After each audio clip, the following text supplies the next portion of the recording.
জি, good afternoon. আপনারা কি আমাকে শুনতে পাচ্ছেন?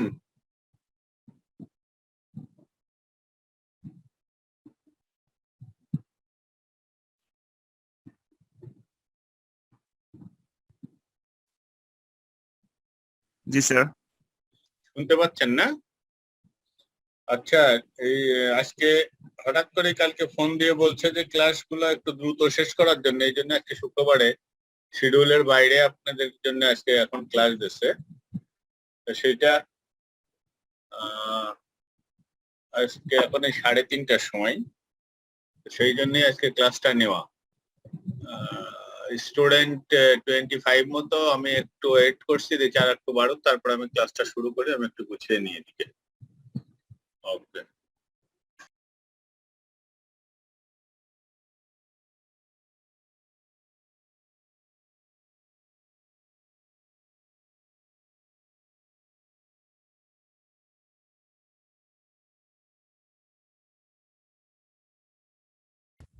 আসসালামু আলাইকুম। ওয়ালাইকুম আসসালাম। স্যার, আমাদের দ্রুত ক্লাস শেষ করতে বলছে, মানে হলো কি আমাদের রিসেন্ট না, এক্সাম আমাকে আছে। বলছে যে মে মাসের ভিতরে, এটা তো মে মাস, জুন মাসের ভিতরে ক্লাস শেষ করতে হবে। স্যার, তাহলে কি আমাদের জুলাই ফার্স্ট উইকে আমাদের এক্সাম শুরু হয়ে যাবে?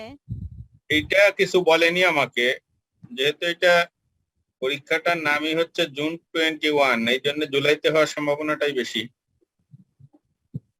দেখা যাক, ওয়েট করেন। এইটা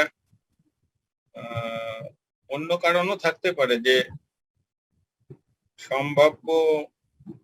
আমার তো মনে হয় 15টা না কয়টা ক্লাস হলো, যার ফলে আরো অর্ধেক ক্লাস রয়ে গেছে। এটা আবার টাইমে কভার করবে কিনা এইসব চিন্তা করেও তারা করতে পারে। এটা আর এই যে ঈদের কারণে এবং এই অন্যান্য কারণে কিছু ক্লাস নিতে হয়েছে কম, এই কারণেও হতে পারে। স্যার, যেহেতু আপনার প্রিভিয়াস এক্সপেরিয়েন্স আছে তাই। তবে এইটা প্রিপারেশন এইরকম থাকাই ভালো যে এটা জুলাইতে পরীক্ষা হবে। পিছাইলেও জুলাইতেই, এটা হওয়ার কথা জুলাইতেই। ঠিক আছে, আমি স্যার, এখন আমরা শর্ট সময়ে তাহলে কিভাবে সিলেবাসটা কভার করতে পারি? না, এটা তো কষ্ট করতেই হবে, এটা ঠিকই বলছেন। দেখা যাক, আবার টাইমও দিতে পারে আপনাদেরকে, হয়তো তারপরে ওই পরীক্ষার আগে কয়েক সপ্তাহ টাইম দিয়ে দিতে পারে। স্যার, পরীক্ষার কতদিন আগে নোটিশ দেওয়া হয় বা জানানো হয়, যদি কিছু গাইডলাইন দিতেন। নোটিশ তো দেবে খুব তাড়াতাড়ি। এই যে গত যে পরীক্ষাটা হলো, ওইটার রেজাল্টের সঙ্গেই নোটিশটা দিয়ে দেয় ওরা। ওইটার রেজাল্ট মনে হয় জুন মাসেই দিয়ে দেবে। স্যার, আপনি কি কোনো গাইডলাইন দিবেন প্লিজ স্যার? এটা আমরা নিজেরাও জানি না, যারা এই পরীক্ষার, আমরা তো ম্যানেজমেন্টের পার্ট না, আমরা জাস্ট হচ্ছে ওখানকার মেম্বার, বাইরে আছি। অনেকে আমাদেরকে বলে এই ক্লাস নিতে হবে, ব্যাস এই পর্যন্ত শেষ। ওখানকার নিয়ম কানুন, অ্যাডমিনিস্ট্রেশন, এক্সামিনেশন সব আলাদা টিম আছে, তারা এইসব করে। Okay sir. স্যার, দোয়া রাখিয়েন আমাদের জন্য স্যার প্লিজ। আচ্ছা, আমি আর একটু ওয়েট করি, মাত্র 37 মতো স্টুডেন্ট দেখছি। জি স্যার, আর 5 মিনিট স্যার ওয়েট করুন স্যার।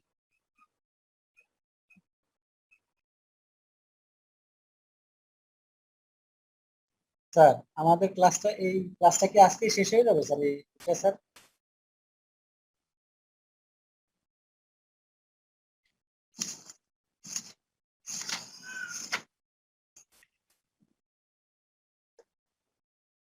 এটা কি আমি যে চ্যাপ্টার নিচ্ছি এটার কথা বলছেন নাকি? জি স্যার। না, এটা দেখি, এটা মনে হয় শেষ হবে না আজকে, দেখি।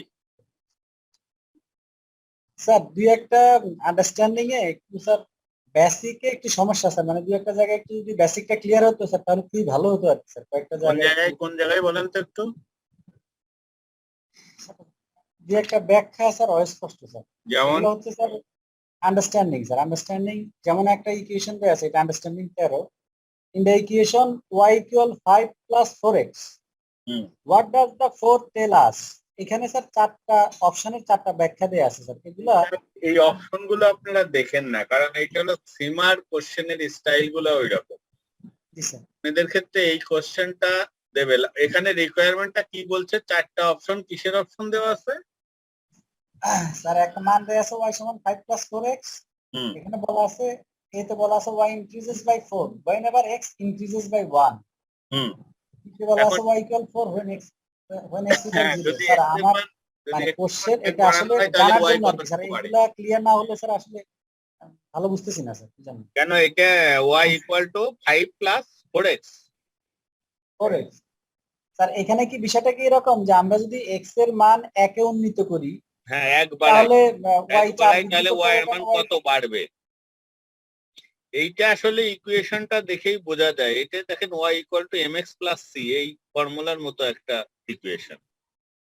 এখানে ওই যে ওই যে total cost equal to variable cost plus fixed cost, এইটাও এই একই টাইপের ইকুয়েশন। সমস্যাটা হচ্ছে স্যার যে বাকি অপশনগুলো দেয়া আছে স্যার বাকি অপশনগুলো ইন্টারসেপ্টের কথা বলা আছে না এইটাও ওই তারপর ইকুয়েশনটার সাথে পরিচিত হতে হবে। যে 4x আছে না, এই 4টাই হলো স্লোপ বা ঢাল বোঝাই, এইটাই হচ্ছে অ্যান্সার হবে 4। যে আপনি যদি x এর মান এক এক করে বাড়ান, না স্যার অ্যান্সার কিন্তু এটা দেয় নাই স্যার এটা দেয় নাই স্যার মানে রিকোয়ারমেন্টটা কি বলছে যে x এর মান যদি এক বাড়ানো হয়, স্যার বলছে in the equation y equal 5 plus 4x what does the 4 tell us? What does the 4 sir ওই যে x হ্যাঁ, এর সাথে যে 4 4টা আছে এটা দ্বারা কি বোঝানো হচ্ছে? ও আচ্ছা, এইটা কি 4 মিন tell করে us। নাকি? জি স্যার জি স্যার ওটা হচ্ছে স্লোপ অফ দা লাইন। এটা লিনিয়ার ইকুয়েশন, তো এটা স্লোপ অফ দা ইকুয়েশন। এটা মিন করে যে x এর মান এক একক বাড়ালে পরে y এর মান ওইটুকু বাড়বে, 4 বাড়বে। স্যার আপনি যদি আমাকে স্যার 2-3টা মিনিট সময় দেন স্যার আমি একটু কোশ্চেনগুলোর এই মানে সময়টা আসলে শোনেন, একক ভাবে একজনকে সময় দেওয়ার সমস্যা আছে, কারণ আরো প্রায় আসলে না এইটা স্যার আপনার কথা ঠিক আছে স্যার কিন্তু আমি বিশ্বাস করি স্যার আমি যে সমস্যাগুলোর কথা বলি স্যার আপনার কথা ঠিক আছে কিন্তু আমার বিশ্বাস করি আমি যে কথাগুলো বলি আশা করি সবারই স্যার উপকার হচ্ছে কারণ কেউ এতে দ্বিমত করার কথা না স্যার সবাই এগুলা টুকটাক সমস্যা সবারই ভয় করে এগুলো। আমি যতটুকু আমার পার্সোনাল বেসিক কনসেপ্ট ম্যাথের থেকে পার্ট। বলতে এইগুলোকে শোনেন, আপনারা পুরা বইটা জি পড়ার স্যার সময় চেষ্টা করেন নিজেরা বুঝতে, যেগুলো বুঝবেন না সেগুলো মার্ক করে রাখেন। আমি পুরা কোর্স শেষ করে তারপরে আবার একটু চেষ্টা করব আপনাদের প্রথম থেকে কথাগুলো শোনার, তখন তাৎক্ষণিক বলে দেবো। আচ্ছা ঠিক আছে জি স্যার জি স্যার থ্যাংক ইউ আমরা গতদিন আচ্ছা স্টুডেন্ট 49 মতো। একটা স্যার একটু ম্যাথমেটিক্যাল সমস্যা একটা স্যার স্যার একটা আজকে ম্যাথমেটিক্যাল একটা সমস্যা নিয়ে একটু আলোচনা করা যাবে কিনা স্যার হ্যাঁ বলেন, কিসের, এই চ্যাপ্টারের না আগের চ্যাপ্টারের? হলো স্যার আন্ডারস্ট্যান্ডিং এই চ্যাপ্টার স্যার এই চ্যাপ্টার স্যার আন্ডারস্ট্যান্ডিং 16 এখানে বলা আছে categorise each of the following variables as either discrete or continuous sir হ্যাঁ স্কিলটা কন্টিনিউয়াস সেটা বলতে হবে। হ্যাঁ স্যার এইখানে এই নাম্বারে বলা আছে age of 5 years Age of বলা আছে টাইম অফ এটা টাইম 2.5 মিন আওয়ার্স করছে, এটা টাইম মিন করছে। টাইম যে কয়টা আছে প্রথম দুইটাই কন্টিনিউয়াস, কেজিটাও কন্টিনিউয়াস, এই যে ইউনিটটা হচ্ছে ডিসক্রিট ইউনিট। হ্যাঁ স্যার এইটা স্যার মানে ইউনিটটা ডিসক্রিটটা কিভাবে হলো স্যার এটা নিয়ে হলো স্যার প্রবলেম স্যার ওই ইউনিট হচ্ছে যে ওই একটা দুইটা তিনটা এইভাবে যাবে আর কি। তবে ইউনিট আবার কিসের, আউটপুট? আউটপুট তো এটা আউটপুট কখনো অর্ধেক বা মানে হাফ ডান, মানে কি বলবো এটা, যে মনে করেন আপনার সাবান তৈরির একটা ফ্যাক্টরি, সাবান বেরোচ্ছে একটা দুইটা তিনটা করে, অর্ধেক সাবান তো বেরোবে না, তাই না? আচ্ছা তাহলে তাহলে স্যার আউটপুটটা 12,000 কেজি এটাও তো স্যার মানে আউটপুট দেয়া আছে তাহলে না এটা কেন কেজিটা কি আউটপুট আছে? এটা জি স্যার আউটপুট জি স্যার কেজি ওইটা টেস্ট আন্ডারস্ট্যান্ডিং হলো ও আউটপুট অফ 12,000 কেজি। এইটা নিয়ে কনফিউশন আছে, এটা কন্টিনিউয়াস হওয়ার সম্ভাবনা বেশি। তো স্যার এটা কন্টিনিউয়াসই দেয়া আছে কিন্তু কেন কন্টিনিউয়াস হলো স্যার প্রশ্ন আমার সেখানে স্যার এটা কেজি কারণ কেজি যেটা আউটপুট সেটা একটু প্লাস মাইনাস থাকেই, ঠিক আছে? আচ্ছা আচ্ছা তার মানে স্যার শুধুমাত্র ইউনিটটা নিয়ে তো মানে এটা আমাদের একেবারে এক্স্যাক্টলি স্পষ্ট ট্রান্সপারেন্ট যে এটা একদম এটা বিশ্বের ছোট মানে কোনো রকম খুচরা নাই এরকম আদলা নাই ভাঙা নাই কোথায় কোথায় আছে স্যার?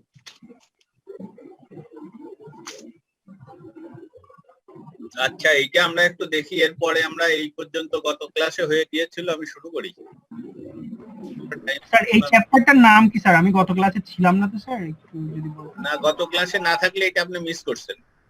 স্যার চ্যাপ্টারটার নাম একটু আমি বইটা বের কারণ করে প্রত্যেকের যদি পার্সোনাল এরকম একটা সমস্যা হ্যাঁ। দেখি তাহলে আমি কুলাইতে পারবো না তো।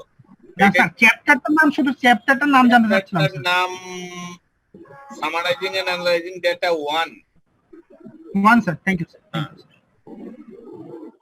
এইটা এখন দেখেন, আমরা এরপরে যেটা যাব সেটা হচ্ছে হিস্টোগ্রাম এবং অজীবের ক্ষেত্রে। অজীব এটা একটু পড়েন। অনেক সময় বলে যে ওই হিস্টোগ্রাম এবং বার চার্ট এই দুটোর ভিতর ডিফারেন্স কি।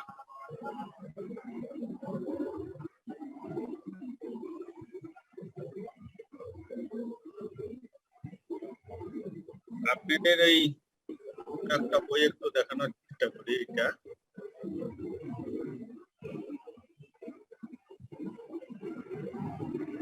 এই যে দেখেন, এই যে বার চার্ট যেগুলো গতকাল আমি দেখিয়েছিলাম, বার চার্ট গুলা এই মানের বই থেকে বাই চার্টের অঙ্ক আমরা করিয়েছি।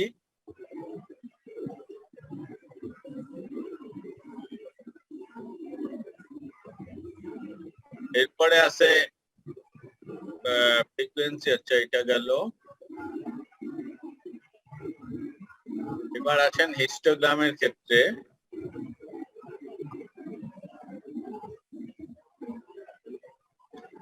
এখানে দেখেন এই যে একটু হিস্টোগ্রামের বিষয়ে বলা আছে যে হিস্টোগ্রামটার বার চার্টটা আপনাদের বইতেও বের করেন, বইতেও লেখা আছে।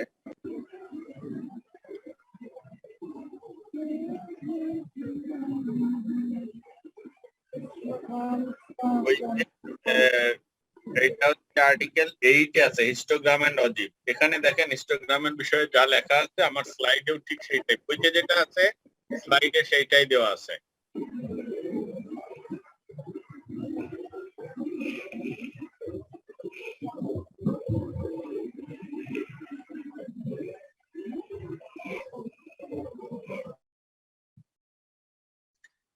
A histogram is a graph of a frequency distribution. The x-axis is variable being measured and the y-axis is the corresponding frequency. It differs from the graph. এখান থেকে খেয়াল করার বিষয় আছে। It differs from graphs drawn earlier. আমরা আগে যে graph গুলো এঁকে আসছি সেইগুলো থেকে এটার ডিফারেন্সটা কোথায়? দেখতে তো একই রকম, কিন্তু এখানে দেখেন গায়ে গায়ে লেগে আছে প্রত্যেকটা বার। কিন্তু বার চার্টের ক্ষেত্রে কিন্তু গায়ে গায়ে লাগানো ছিল না, মাঝখানে গ্যাপ দিয়েছিলাম এবং গ্যাপটা আপনার ইচ্ছার উপর ডিপেন্ড করে, যাতে দৃষ্টিনন্দন হয় সেইভাবে সমান সমান গ্যাপ দিয়ে বারগুলো স্থাপন আমরা করেছি। হিস্টোগ্রামের ক্ষেত্রে একটার গায়ে আর একটা লেগে থাকবে। এখানে দেখেন it differs from the graphs drawn earlier since the frequency is represented by the height of the block. আমরা এরপরে এক্সাম্পলে গিয়ে আমরা দেখব যে এটা কিভাবে করা আছে। এই বারগুলো একটার সাথে আর একটা এইভাবে লেগে দাঁড়িয়ে থাকবে। এই বারের যে হাইটটা হবে এটাই হবে ফ্রিকোয়েন্সি, ওয়াই অ্যাক্সিসে ফ্রিকোয়েন্সি থাকবে, আর ইউনিট যেটা আছে ভেরিয়েবল সেটা হচ্ছে এক্স অ্যাক্সিসে থাকবে। যেমন এখানে salary, monthly salary in dollar আর টাকা যাই থাকুক সেইটা থাকবে হচ্ছে এক্স অ্যাক্সিস বরাবর। The base of the block corresponds to the basis being represented, so that it is usual to draw histogram only for continuous variables. খেয়াল রাখবেন, হিস্টোগ্রাম শুধুমাত্র কন্টিনিউয়াস ভেরিয়েবলের ক্ষেত্রে আঁকা হয়। আমরা অন্য আরেকটা জায়গায় গিয়ে আর একটু দেখি এখানে কি বলছে। A histogram can be drawn for a frequency distribution, a relative frequency distribution or a percentage distribution. এখানে আবার আর একটু বেশি বলা আছে কিন্তু, যে ফ্রিকোয়েন্সি ডিস্ট্রিবিউশনের ক্ষেত্রেও করা যাবে, রিলেটিভ ফ্রিকোয়েন্সি ডিস্ট্রিবিউশনের ক্ষেত্রেও এটা করা যাবে, এবং পার্সেন্টেজ ডিস্ট্রিবিউশন থাকলে সেটার ক্ষেত্রেও হিস্টোগ্রাম আঁকা যাবে। স্যার রিলেটিভ ফ্রিকোয়েন্সি ডিস্ট্রিবিউশন বলতে কি বোঝালো স্যার? এইটা গতকাল যদি থাকেন তাহলে তো এটা জানার কথা। টোটাল দিয়ে প্রত্যেকটাকে ভাগ করলে যেটা হয় সেটা রিলেটিভ, মানে কিউমুলেটিভ। জি স্যার। হ্যাঁ হ্যাঁ, কিউমুলেটিভ ঠিক বলবে না, এটা কিউমুলেটিভ না, এটা কিউমুলেটিভ না। কিউমুলেটিভ হচ্ছে প্রত্যেকটা ফ্রিকোয়েন্সি একটার সাথে আগেরটা যোগ করে আসা, এটা কিউমুলেটিভ। এটা এটা মানে এফ এর মান যোগ কিউমুলেটিভ বের না করে অরিজিনাল ফ্রিকোয়েন্সিতে যোগফলটা সেইটা দিয়ে প্রত্যেকটাকে ভাগ দিতে হবে। এটা হলো ও আচ্ছা জি sir to draw a histogram we first mark classes. এটা খেয়াল করেন এই জায়গাটায় যে লেখাটা আছে to draw a histogram we first mark classes of the horizontal axis and frequencies. এই দুইটা জিনিস, একটা হলো ক্লাস আর একটা হলো frequency on the vertical axis. যেটা ছবিতে দেখালাম যে ক্লাসটা বা অরিজিনাল যে ভেরিয়েবল বা ইউনিটটা থাকবে ওইটা এক্স অ্যাক্সিস বরাবর, আর ফ্রিকোয়েন্সি থাকবে ভার্টিক্যাল অ্যাক্সিস বা ওয়াই অ্যাক্সিস বরাবর। Next we draw a bar for each class so its height represent the frequency of the class. ওই যে যেটা বললাম যে প্রত্যেকটা বারের হাইট কতটুকু হবে এটা ফ্রিকোয়েন্সির সমান হবে। The bars in a histogram are drawn adjacent to each other with no gap between them. আমরা বার চার্টে দেখেছিলাম একটা বার আর একটা বারের মাঝখানে গ্যাপ থাকে, কিন্তু হিস্টোগ্রামের ক্ষেত্রে কোনো গ্যাপ থাকবে না, অ্যাডজাসেন্ট মানে পাশাপাশি থাকবে, with no gap. A histogram is called a frequency histogram, a relative frequency histogram or a percentage histogram depending on whether এটার নাম আলাদা আলাদা পাওয়া যাবে যদি আমরা ফ্রিকোয়েন্সির ওখানে রিলেটিভ বা পার্সেন্টেজ ইউজ করি তখন সেই অনুযায়ী আমরা দেব। এখানে যেটা দেখি আমরা যে এই যে হিস্টোগ্রাম গুলো আঁকা আছে দেখেন, এখানে যে ক্লাস নিচের দিকে হলো ক্লাস 5 থেকে 9, 10 থেকে 14, 15 থেকে 19 যে কয়টা আছে ফ্রিকোয়েন্সি ডিস্ট্রিবিউশনে, আর এই জায়গায় হলো ফ্রিকোয়েন্সি। যেমন 5 থেকে 19 এইটার হাইট হচ্ছে 8 পর্যন্ত, তার মানে এই ক্লাসের ফ্রিকোয়েন্সি হলো 8, পরের ক্লাসের ফ্রিকোয়েন্সি 8, এর পরেরটা আবার কমে গেছে, এইটা হয়তো 5, সেই জন্য এই পর্যন্ত থেমে গেছে। এইভাবে একটা বার আর একটা বারের গায়ে লেগে থাকবে। নিচের এক্স অ্যাক্সিস গুলো হবে ক্লাস বা ভেরিয়েবল, ওয়াই অ্যাক্সিস হবে ফ্রিকোয়েন্সি, এটা মনে রাখতে হবে। ঠিক একইভাবে এই যে রিলেটিভ ফ্রিকোয়েন্সির এইটাও আছে। এইটা গেল হচ্ছে ফ্রিকোয়েন্সি, এটা হলো হিস্টোগ্রাম। এখন হিস্টোগ্রামের পরে আরেকটা জিনিস যেটা পরে আসবে আপনাদেরকে দেখাবো, একটু বলে যাই, সেটা হচ্ছে পলিগন। ফ্রিকোয়েন্সি পলিগন বলে। এই যে দেখেন এই রেখাটা, এই রেখাটা আমরা কিভাবে পাই ওই হিস্টোগ্রাম থেকে, দেখি নিচের দিকে আছে কিনা। এই যে এখানে আছে দেখেন, এই যে একটা হিস্টোগ্রামের যে বার, এই বার গুলোর প্রত্যেকটার মিড পয়েন্ট আইডেন্টিফাই করে এরকম একটা রেখা এঁকে যাও, এইটাই হচ্ছে পলিগন। তাহলে এর আগের পৃষ্ঠায় আমরা যেটা দেখলাম, এখানে যদি প্রত্যেকটার মিড পয়েন্ট নেন, এই বারটার মিড পয়েন্ট উপরে, এই বারটার মিড পয়েন্ট, এই বারটার এই বারটা, তাহলে এইগুলো সব যদি আমি এইভাবে যোগ করে যাই তাহলে এই রকম একটা কার্ভ আসবে। এইটাকে বলা হচ্ছে ফ্রিকোয়েন্সি পলিগন। তা এইটাই আমরা ওই বই থেকে দেখলাম। আমাদের বইতে যেটুকু আছে সেটুকু আমরা দেখি যে এইটা হচ্ছে গ্রথ মান্থলি স্যালারি, এখানে একটা দেওয়া আছে। এখানে ক্লাস থাকলে ক্লাস দিতে হবে, আর ক্লাস না থেকে যদি শুধুমাত্র দেখা গেল যে অনেক সময় ক্লাসের মিড পয়েন্ট বের করে এখানে লেখা হয়, সেটা করলেও হবে। সেটা ডিপেন্ড করবে যে প্রবলেমটা কিরকম আছে। আমরা তাহলে এখানে আপনারা একটা জিনিস খেয়াল রাখবেন, what is the difference between histogram and bar chart, অথবা bar chart and histogram, basic ডিফারেন্সটা কোথায় এইটা জানতে হবে। আর ওইটা হচ্ছে ডিসক্রিট ভেরিয়েবলের ক্ষেত্রে আমরা এটা করি, এটা হলো কন্টিনিউয়াস ভেরিয়েবলের ক্ষেত্রে করি। কন্টিনিউয়াস ভেরিয়েবল বলেই কিন্তু কোনো বারে বারে কোনো গ্যাপ দেওয়া যাবে না, কিন্তু ডিসক্রিট হইতে পারে গ্যাপ দেওয়া যাবে। আমরা এখন দেখি যে এটা হিস্টোগ্রাম আকার যে স্টেপ গুলা, সেই স্টেপ গুলা এখানে দেওয়া আছে। এইটা আপনাদের বইতে মনে হয় এটা নাই, এটা অন্য জায়গা থেকে নেওয়া আছে। এই স্টেপ গুলো আপনারা দরকার হলে ছবি তুলে রাখতে পারেন। আর এটা খুব ইম্পর্টেন্ট না, এটা আসবে না যে আপনারা হিস্টোগ্রামের স্টেপ গুলো যেটা বলেন, থিওরিটিক্যাল সাইডে আসার সম্ভাবনা কম। তারপরে দেখেন প্রথমে কি হবে, ফার্স্ট স্টেপটা হবে observe the class intervals of the distribution. প্রথমে আমি দেখবো আমাদের ডিস্ট্রিবিউশন, আপনি খেয়াল করেন আমাদের যে ফ্রিকোয়েন্সি টেবিল গতকাল পর্যন্ত আমরা যেগুলো দেখেছি, প্রথম কলামটা থাকে হচ্ছে ক্লাস ইন্টারভ্যালের বা ক্লাস, দ্বিতীয় কলাম থাকে ট্যালি বা ফ্রিকোয়েন্সি, তারপরে অন্যান্য গুলা যা দরকার সেই অনুযায়ী আমরা নিই।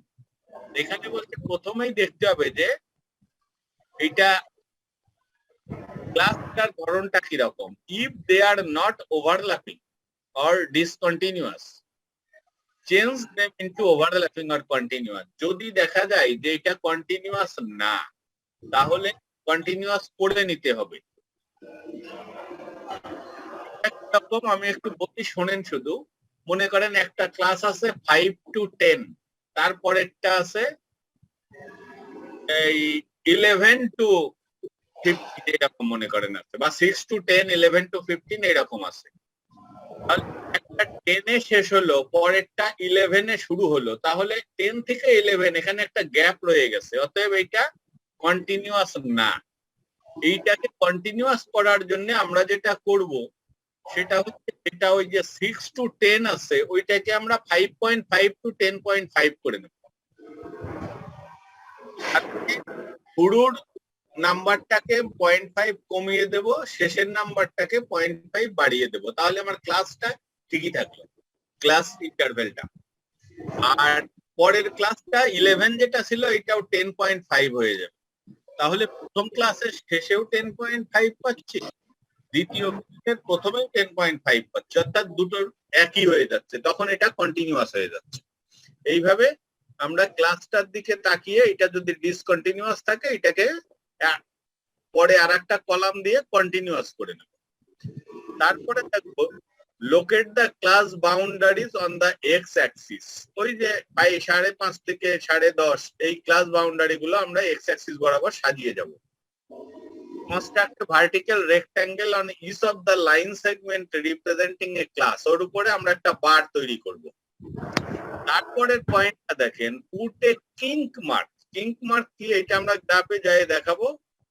কিঙ্ক মার্ক একটা বাঁকা রেখা, একটা মনে করেন যে কোনো একটা ক্লাস শুরু হলো 200 থেকে, তারপরে 200 থেকে 300, 300 থেকে 400, 400 থেকে 500 এইভাবে। তাহলে ওই যে প্রথমে 200, অর্থাৎ 200-র আগের কোনো সংখ্যাই নাই, বিরাট একটা গ্যাপ। আমি যদি মূল বিন্দু তো 0, এখন 200 গুণে যদি ডান দিকে আমি কাজ শুরু করি, তাহলে পরে তো ওই গ্রাফের পরে আমার জায়গায় হবে না, তখন ওখানে একটা বাঁকা লাইন দিয়ে দেওয়া হয়, ওইটাকেই কিঙ্ক মার্ক বলা হয়, যে কেটে দেওয়া হয় যাতে বোঝা যায় যে না এখানে অনেকগুলো সংখ্যা আছে, দেখি এটা আছে কিনা কোথাও। আমি আছে তো বটেই, এখন কোথায়, এই যে দেখেন, এই যে এইভাবে দেওয়া, এটা যেহেতু 100.5 থেকে শুরু আর এটা 0, সুতরাং বিরাট একটা গ্যাপ হবে। ওই গ্যাপটাকে ছোট করার জন্য আমি এইরকম একটা কিঙ্ক মার্ক দিয়ে দিচ্ছি, বাঁকা, এই যে এই লাইনটাকে একটু বাঁকিয়ে দিচ্ছি উপর নিচে, এইটাই হচ্ছে কিঙ্ক মার্ক বলে।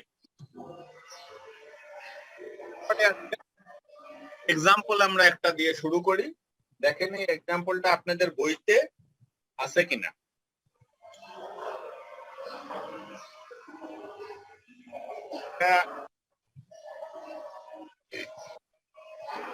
এটা হচ্ছে আপনাদের বইতে আছে, ড্রয়ে ইলাস্ট্রেশন 3 তে, জানতো ইলাস্ট্রেশন 3 তে যে টেবিলটা আছে, ইলাস্ট্রেশন 3 নিয়েই তারা করলো, বলছে ইলাস্ট্রেশন 2 3 হ্যাঁ ইলাস্ট্রেশন 3, ঠিক আছে। ইলাস্ট্রেশন 3 তে আমাদের কি ছিল, আমরা ওই ডেটা গুলা থেকে একটা টেবিল, ফ্রিকোয়েন্সি টেবিল বানিয়েছিলাম। ওখানে ছিল 15 থেকে আন্ডার 17, 17 আন্ডার 19, 19 থেকে আন্ডার 21, 21 থেকে 23 এইভাবে। তা এখানে ওই এক্সাম্পলটাই নেওয়া আছে, বা এখানে আপনারা এইটাই দেখেন, ওই সমস্ত নতুন ওই বইতে দরকার নেই, এখানেই দেখেন আপনাকে যে ডেটাটা দেওয়া আছে, এই ফ্রিকোয়েন্সি ডিস্ট্রিবিউশন, সেটা হাইট দেওয়া আছে 101 থেকে 110, এর ফ্রিকোয়েন্সি দেওয়া আছে হচ্ছে 15, নাম্বার অফ চিলড্রেন। তারপরে 111 থেকে 120, এখানে number of children 18, 120 30, number of children 12, 131 to 140, number of children 6। এটা হচ্ছে হাইট, প্রত্যেকটা বাচ্চার, শিশুর হাইটের সাথে অনেক, যেমন এখানে ফ্রিকোয়েন্সি কত আছে, তাহলে শিশু মোট কতজন, 15, 18, 12, 6, 9, যোগ করলে কত হয়, 15, 18, 33, 45 আর 15, 60 জন বাচ্চা আছে, 60 জন, ওই 60 জনের বাচ্চার যখন আমি হাইট মাপলাম তখন সেন্টিমিটারে আমি পাচ্ছি 101 সেন্টিমিটার থেকে 110 সেন্টিমিটারের ভিতর পেলাম 15 জনকে, 111 থেকে 120 সেন্টিমিটার পেলাম 18 জনকে। এইভাবে এই ডেটাগুলো আমি সাজালাম। একটা জিনিস খেয়াল করার, হাইট ইন সেন্টিমিটার, সেন্টিমিটার হচ্ছে একটা কন্টিনিউয়াস ভেরিয়েবল। এইটা আশা করি সবার কাছে ক্লিয়ার। দূরত্ব কন্টিনিউয়াস ভেরিয়েবল, কিন্তু এই আপনি খেয়াল করেন,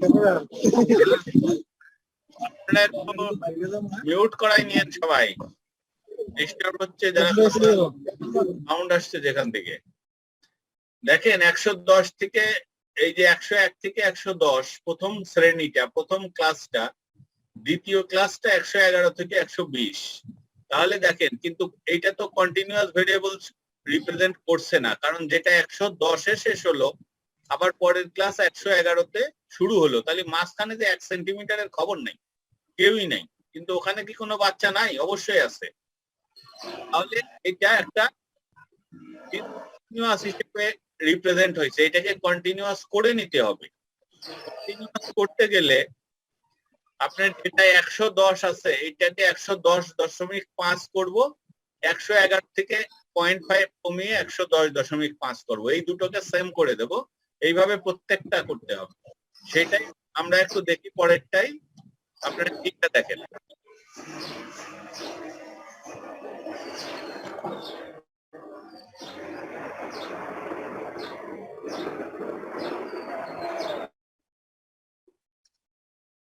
এখানে দেখেন যে হাইট গুলা ছিল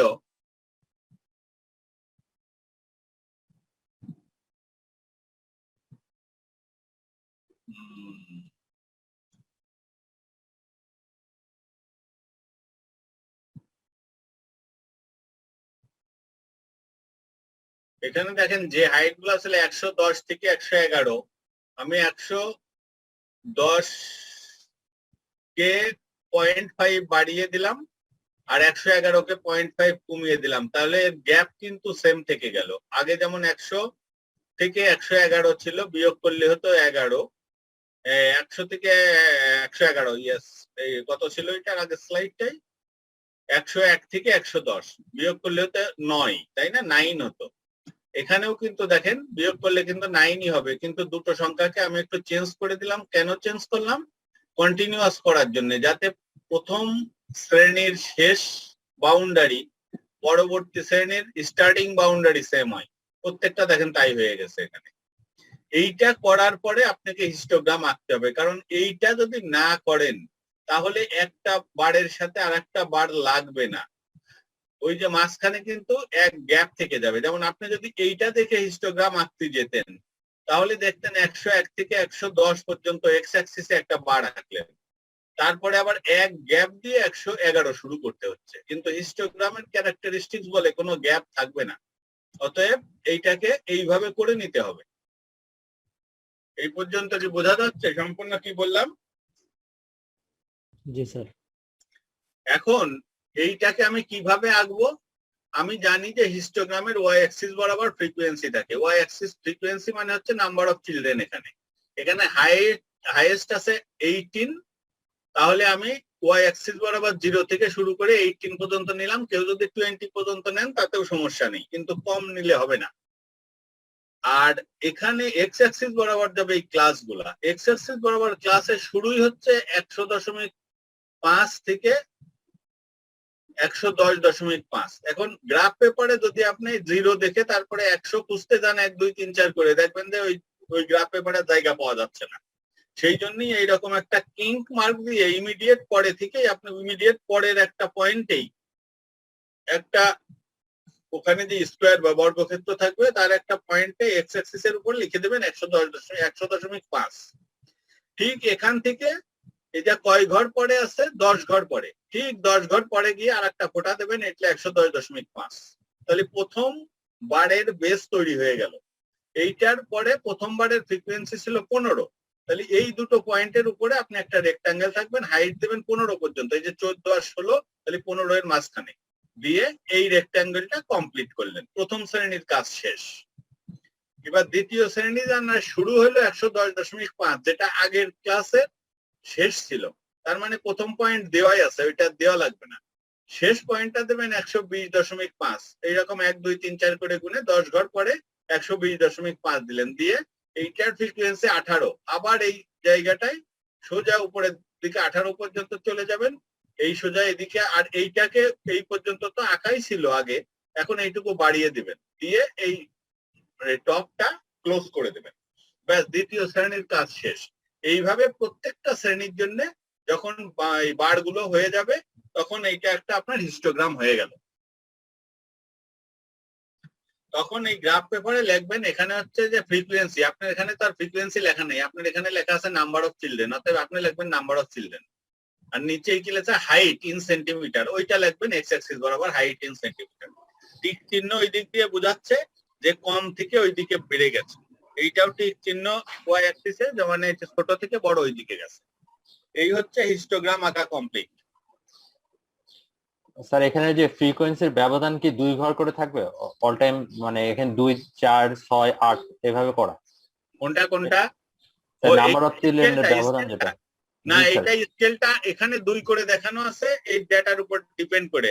এইটা আপনারা যার যেমন ইচ্ছা সে তেমন নিতে পারেন, তবে এইটা যেন দেখতে সামগ্রিকভাবে সুন্দর হয় সেইভাবে। কেউ যদি 2 মনে না করে 4 করে নেন তাহলেও হবে, কিন্তু দেখবেন যে এইটা তখন গ্রাফটা তখন অর্ধেক হয়ে গেছে, দেখতে খুব একটা ভালো লাগবে না, তবে অঙ্ক কারেক্ট। কিন্তু ধরে নেওয়া হবে যে আপনার এই যে মানে সেন্স অফ প্রপোর্শন এটা একটু কম আছে আর কি। ঠিক আছে, এই জিনিসগুলা যাতে এখানে কিন্তু 2 সুন্দর আমার যা মনে হয়। আমরা শুরু করলাম হচ্ছে 0 থেকে তো শুরু করবো, হাইয়েস্ট হচ্ছে 18 পর্যন্ত। তাহলে 18 পর্যন্ত গ্রাফ পেপারে দেখেন, আপনি তখন মনে হবে যে 2 না আমি 1 নেব, যাতে এটা আর একটু বড় করা যায়। কারণ গ্রাফ পেপারে আপনারা দেখেছেন খুব ছোট ছোট ঘরগুলো যদি ইউনিট হিসাবে ধরি, তাহলে 18 মানে হচ্ছে দুটো বড় ঘরও হচ্ছে না, তাই না? সেই জন্য যদি আরো সুন্দর করতে চান আপনি 1 করেও নিতে পারেন, 0 1 2 3 4 এইভাবে 20 পর্যন্ত লিখে দিলেন। আবার যদি মনে করেন যে না এটা ওই 1 ঘরই 1 ধরবো না, আমি 5 ঘর সমান 1 ধরবো, অথবা 2 ঘর সমান 1 ধরবো, সেটাও ধরতে পারেন, এটা আপনাদের সুবিধা অনুযায়ী। তবে এইটা তাৎক্ষণিক দ্রুত অ্যান্সার করার জন্য আগে থেকে একটু প্র্যাকটিস করে অভ্যাস রাখতে হবে। Okay sir. আচ্ছা, এরপরে আমরা একটু যাই, এখানে দেখেন একটা অঙ্ক আছে। এই অঙ্কটা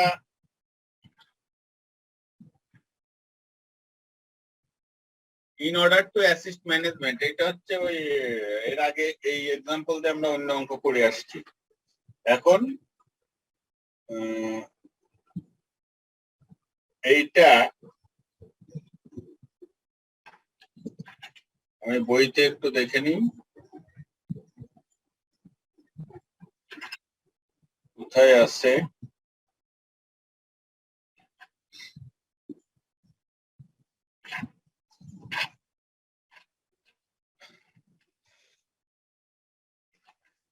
আচ্ছা, এইটা আমি বলিনি, আমি জানি না এটা কোত্থেকে লিখলাম, কোথায় আছে জানি না, তবে এটা আপনাদেরকে হিন্টস হিসাবে দিয়ে দিচ্ছি আর কি, নিজেরা একটু করে নিতে হবে। আমরা এই অঙ্কটা আগে করেছি, যেটা হচ্ছে টেস্ট ইউর আন্ডারস্ট্যান্ডিং, এই এক্সাম্পল 3 তে মনে হয় থাকতে পারে। এক্সাম্পল 3 তে যে ডেটাগুলো দেওয়া আছে ইলাস্ট্রেশন 3, সেখানে দেখেন এইটা এই ডেটাগুলো আছে। ইলাস্ট্রেশন 3 আপনাদের বইতে একটু বের করতে পারেন, যদিও এটা হিস্টোগ্রামের না, এটা হচ্ছে ফ্রিকোয়েন্সি টেবিল তৈরি করা, ট্যালি। তারপরে ওইটা ওই জিনিসটাই আমরা এখানে নিয়েছি। সেটা হচ্ছে যে ওই যে ম্যানেজমেন্টকে সাথে ট্রেড ইউনিয়নের যে নেগোসিয়েশন, সেটার জন্য এটা টাইম দেওয়া আছে মিনিটসে। তারা মোট 30 দিনের পিচ ওয়ার্কের কাজ করতে যে সময় লাগে প্রত্যেকটা পিচে, সেইটা রেকর্ড করেছে। রেকর্ড করার পরে আমি এই টেবিলটা তৈরি করেছি ওই ইলাস্ট্রেশন 3 তে। সবচেয়ে ছোট আছে 15-র কাছাকাছি, 15 মনে হয় ঠিক নাই, 15.3 আছে। আর সবচেয়ে বড় মনে হয় কত আছে, এই জায়গায় 26 না কত, 26 পয়েন্ট কত যেন আছে একটা, আমার যতদূর মনে পড়ে। তা এই জন্যে যেমন 25.9 আছে, 26 দেখেছিলাম কিনা, আচ্ছা 25.9, এটা 26 ধরলেই চলে। তবে আমরা এই গ্যাপকে ইউনিফর্ম রাখার জন্য লাস্ট ক্লাসে আমরা 27 পর্যন্ত নিয়েছি। তাহলে এখানে দেখেন 15 থেকে আন্ডার 17, 17 থেকে আন্ডার 19, 19 থেকে আন্ডার 21, এইভাবে ফ্রিকোয়েন্সিটা বের করলাম। এইটার হিস্টোগ্রাম আঁকতে হবে। এইটার হিস্টোগ্রাম আঁকতে যদি যান তাহলে ওই আগের অঙ্কের মতোই ওই এক্স অ্যাক্সিস বরাবর নেবেন 15 থেকে 17, তারপরে আবার 19-এ যাবেন, তারপরে আবার 21-এ যাবেন, এইভাবে হাইয়েস্ট 27 পর্যন্ত যাবেন। আর ওয়াই অ্যাক্সিস বরাবর যাবেন, এই যে হাইয়েস্ট আছে 10, তাহলে 0 থেকে 10 পর্যন্ত গেলেই হবে। তাহলে প্রথম ক্লাসে 15 থেকে 17 দুটো পয়েন্ট ঠিক করে ওইটার উপরে হাইট দিয়ে দেবেন 3, এই পর্যন্ত আপনি একটা বার রাখবেন। দ্বিতীয় বারটা হবে 17 থেকে 19 বেস, হাইট হবে 5 মিনিটস আর কি ওইটা।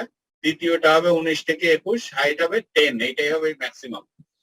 এইভাবে এইটা হিস্টোগ্রামটা আপনারা এঁকে নেবেন, যেটা এর আগে দেখালাম ঠিক ওইভাবেই। তো সত্যি আমি একটু দেখি এই অঙ্কটা বইতে কোথাও আছে কিনা। স্যার এটা বইয়ের ইলাস্ট্রেশন 3 তে যেটা আছে সেটা কি ইলাস্ট্রেশন 3 তে তো হিস্টোগ্রাম না, ইলাস্ট্রেশন 3 হলো ফ্রিকোয়েন্সি ডিস্ট্রিবিউশন, তাই না? ইনফরমেশন স্যার একই। একটু দেখি, তবে টেস্ট ইউর আন্ডারস্ট্যান্ডিং 7 একটা অঙ্ক আছে, ওইটা এই টাইপের অঙ্ক আর কি। টেস্ট ইউর আন্ডারস্ট্যান্ডিং 7 আপনাদের বইতে যান, টেস্ট ইউর আন্ডারস্ট্যান্ডিং 7, ওইটার যে অ্যান্সারটা আছে লাস্টের দিকে দেখেন, টেস্ট ইউর আন্ডারস্ট্যান্ডিং 7 সেটা কিভাবে করলো। স্যার কোশ্চেনটা একটু বলেন স্যার, আন্ডারস্ট্যান্ডিং এর কোশ্চেনটা।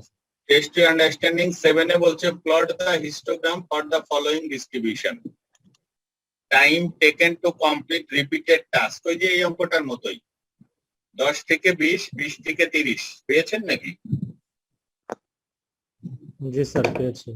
এটার অ্যান্সারে চলে যান, অ্যান্সারটা কয়েক পৃষ্ঠা পরে দেখেন, শেষের দিকে টেস্ট ইউর আন্ডারস্ট্যান্ডিং 7 আছে। তবে এই অঙ্কটা আপনাদের আমি একটু পরে আমি সেটা শিখাবো, এটা একটু ডিফারেন্স আছে। ডিফারেন্সটা আমি আগেই বলে দিচ্ছি কোথায় আছে। দেখেন ক্লাস হচ্ছে 10 থেকে 20, মানে গ্যাপ হচ্ছে 10, তাই না? কিন্তু ফোর্থ ক্লাস যেটা 40 থেকে 60, এটা কিন্তু 20 গ্যাপ। 60 থেকে 80 এটাও 20 গ্যাপ, আর লাস্টেরটা 80 থেকে 120, 40 গ্যাপ। এইরকম যদি ক্লাস ইউনিফর্ম না হয় তাহলে রিলেটিভ ফ্রিকোয়েন্সি বের করে করতে হয়। তা ওই জিনিসটা আমি একটু পরে দেখাচ্ছি আপনাদেরকে। আগে এইটা রিলেটিভ না, এটা সব আগেরটার মতোই, এইটা দেখলেন, এটা রিলেটিভ ফ্রিকোয়েন্সি। এইটা হচ্ছে যে আপনারা ওইটার অ্যান্সারটা কি বের করেছেন আপনাদের বইতে? জি স্যার। টেস্ট ইওর আন্ডারস্ট্যান্ডিং 7 এটা স্যার। ওইটার অ্যান্সারটা বের করেছেন? জি স্যার। আচ্ছা, এই জায়গাটাই দেখেন যে ওই যে লাস্ট কলামটা কি আছে, ফ্রিকোয়েন্সি ডেনসিটি, এইটাকেই বলা হয় যে রিলেটিভ ফ্রিকোয়েন্সি, যেটা বললাম ফ্রিকোয়েন্সি ডেনসিটি বলে। এই জায়গায় দেখেন প্রথমে ক্লাসটা 10 থেকে 20, 20 থেকে 30, 30 থেকে 40, সেকেন্ড কলামটা দিল ক্লাস উইডথ। এইটা যদি সবগুলোই 10 হতো তাহলে আপনার আর কিচ্ছু করতে হতো না, ঠিক আছে? সবগুলো 10 হলে কিছুই করতে হতো না ক্লাস উইডথ যেটা, কিন্তু সবগুলো এক নাই। প্রথম তিনটে আছে 10, তারপরে 20, 20, 40। ফ্রিকোয়েন্সি গুলো আমি ওখান থেকেই লিখলাম, মূল অঙ্কের ফ্রিকোয়েন্সি দিয়ে দিচ্ছে। এখন নিয়ম হচ্ছে যে এই ক্লাস উইডথটাকে ইউনিফর্ম করতে হবে, সবগুলাকে একই করতে হবে। একই করতে গেলে ওই ফ্রিকোয়েন্সিতে একটু অ্যাডজাস্টমেন্টের দরকার হয়। যেমন প্রথম তিনটে যেহেতু 10 আছে, আমি ধরে নিচ্ছি যে আমার স্ট্যান্ডার্ড ফ্রিকোয়েন্সি বা ক্লাস উইডথ হবে 10, স্ট্যান্ডার্ড ক্লাস উইডথ 10। সেই জন্য প্রথম তিনটে ফ্রিকোয়েন্সি ডেনসিটিতে এর নিয়ম হচ্ছে প্রত্যেকটা ক্লাস উইডথকে তাহলে 10 দিয়ে ভাগ দিবেন, ভাগ দিয়ে যেটা পাবেন সেইটা দিয়ে ফ্রিকোয়েন্সিকে ভাগ দিবেন। বোঝা গেল স্যার? বুঝি নাই স্যার জিনিসটা স্যার। যেমন ধরেন ক্লাস উইডথ আছে 20, এটা 10 এর ডাবল না? তাহলে এর ফ্রিকোয়েন্সি অর্ধেক হয়ে যাবে, ফ্রিকোয়েন্সি ডেনসিটি হবে অর্ধেক। তারপরেরটাও ডাবল, ফ্রিকোয়েন্সি ডেনসিটি অর্ধেক হয়ে 48, 24 হয়ে গেছে। শেষেরটা 10 এর 4 গুণ, সেই জন্য এটা 4 ভাগের 1 ভাগ হয়ে গেল। জি স্যার বুঝতে পারছি। তার মানে ফ্রিকোয়েন্সি ডেনসিটি, অনেক সময় অঙ্ক আসে কিন্তু যে ফাইন্ড দ্য ফ্রিকোয়েন্সি ডেনসিটি, আর কিছু চাচ্ছেন, সুতরাং এই ফ্রিকোয়েন্সি ডেনসিটি কিভাবে বের করলো সেটাও একটু আপনাদের এখান থেকে শিখে নিলেন। তাহলে এখন আপনি ওই অরিজিনাল ফ্রিকোয়েন্সির কথা ভুলে যান, অরিজিনাল ফ্রিকোয়েন্সির কথা ভুলে যান, ভুলে গিয়ে ওই ফ্রিকোয়েন্সি ডেনসিটি নিয়ে হিস্টোগ্রামটা আঁকবেন। হিস্টোগ্রামটা তাহলে এখন কি হচ্ছে, ক্লাসটা দেখেন যা ছিল তাই 10 থেকে 20। স্যার এখানে ডেনসিটিটা স্যার বুঝতাম না স্যার, ওই লাস্ট থেকে 40/4 দেওয়া হয়েছে কেন? হ্যাঁ 40/4, 40 আছে অরিজিনাল, আমি স্ট্যান্ডার্ড ধরলাম কত 10 না, আমি বললাম ক্লাস উইডটা আমি ধরে নিচ্ছি যে যেহেতু সংখ্যাগরিষ্ঠ হচ্ছে ক্লাস উইড 10, এটা 3টা আছে, অতএব প্রত্যেকটার ক্ষেত্রে 10টাকে আমি আইডিয়াল ধরে নিচ্ছি। যেহেতু 40 10 এর 4 গুণ, এই জন্য ফ্রিকোয়েন্সি 4 ভাগের 1 ভাগ হয়ে গেল। স্যার যেটা সংখ্যা বেশি থাকবে সেটাই আমরা স্ট্যান্ডার্ড ধরবো স্যার। হ্যাঁ হ্যাঁ হ্যাঁ, যদি সংখ্যা সমান থাকে তাহলে আপনি আপনার ইচ্ছা মতো একটা ধরে নিতে পারেন, ওইটা বিষয় না। জি স্যার, জি স্যার। ঠিক আছে, তাহলে এখন আপনার ফ্রিকোয়েন্সি ডেনসিটি হয়ে গেল 63 52 46 30 24 10। আপনি এখন হাইট এই যে ওয়াই অ্যাক্সিস বরাবর যেটা এইটা ধরে করবেন, ওই যে আগে যে অরিজিনালি 60 48 40 এইগুলো ছিল এইগুলো ধরবেন না।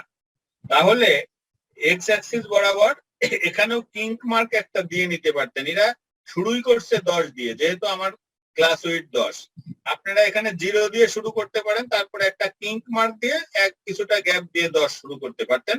এভাবে করলেও হবে, ওভাবে করলেও হবে। আর এখানে হাইয়েস্ট ফ্রিকোয়েন্সি আছে হচ্ছে 63, এই জন্য এরা 70 পর্যন্ত নেছে, 10 গ্যাপে গ্যাপে 0 10 20 এইভাবে 70 পর্যন্ত নেছে।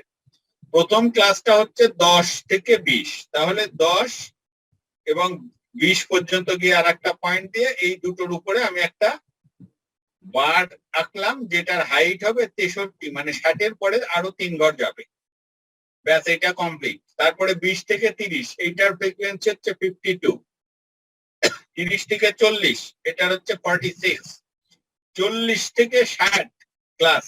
এবার কিন্তু দেখেন 40 থেকে 60 এখানে বেস কিন্তু ডাবল হয়ে গেছে, যার ফলে আমি হাইট ওই যে 30 যেটা বের করেছিলাম ফ্রিকোয়েন্সি ডেনসিটি, এখন হাইট কিন্তু 30 পর্যন্ত গেল, 60 পর্যন্ত গেল না।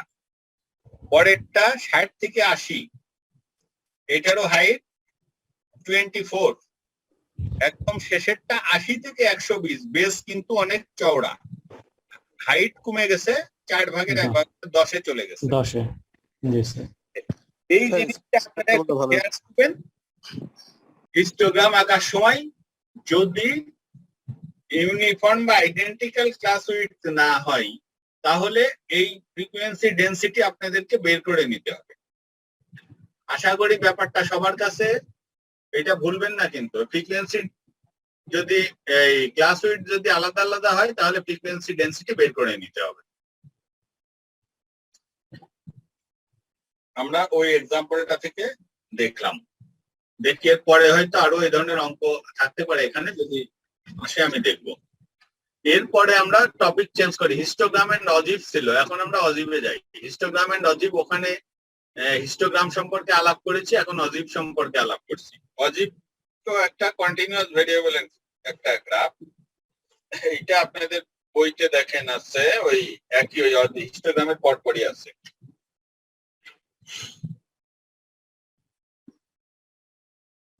তবে এখানে যেটা আপনাদের বইতে নেই সেটা এখানে লেখা আছে আমার স্লাইডে, এটা আপনাদের পড়ার দরকার নাই। একটা হলো এই যে লাস্টের 2 line, more than time frequency curve, less than time frequency curve, এগুলো দরকার নেই, এগুলো আপনাদের বইতে নেই। এটা ফ্রিকোয়েন্সি ওইটা আর কি আসে, এই যে যেরকম দেখছেন একটা এস এর মতো কার্ভ আসলো, এটা উল্টা আর একটা আছে, ওই এইভাবে আসে উল্টা এস, তো ওইটা দরকার নেই। আমি আর একটা জিনিস একটু দেখাই আপনাদের, এটা গেল ফ্রিকোয়েন্সি পলিগন, এটা এখনো আসে নাই, যদি আসে তখন দেখা যাবে।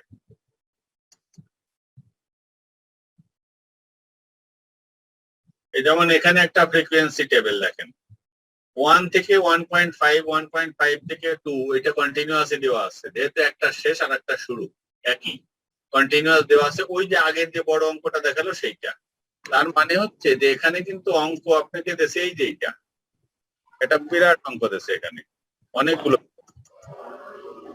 টোটাল ট্যাক্স ইন ডলার, তারপরে হচ্ছে টোটাল ট্যাক্স এত, এইটারই দেশে যেমন টোটাল ট্যাক্স ওখানে একটা ক্লাস দেশে যে $1 থেকে $1.5, $1 থেকে $2 এইভাবে, তাহলে $1 থেকে $1.5 এরকম কয়টা ফিগার আছে, এইগুলো গুনে ওখানে ফ্রিকোয়েন্সির ওখানে আগে ট্যালিতে গিয়ে তারপরে হয়তো ফ্রিকোয়েন্সি এরকম যেমন 10টা ফিগার আছে, এরকম মোট 50টা ফিগার ওখানে আছে আর কি।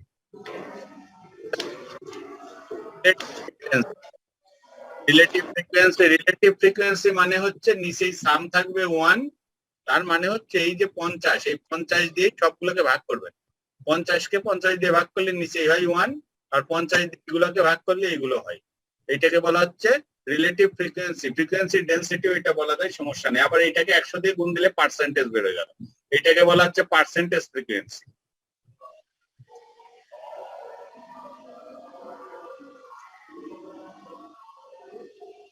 স্যার একটু আবার বলতেন যদি।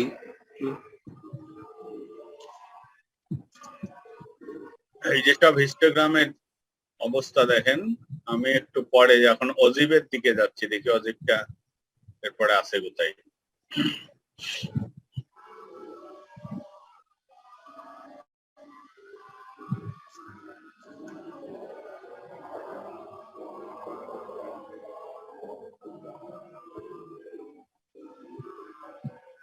এই যে কিউমুলেটিভ ফ্রিকোয়েন্সি ডিস্ট্রিবিউশন,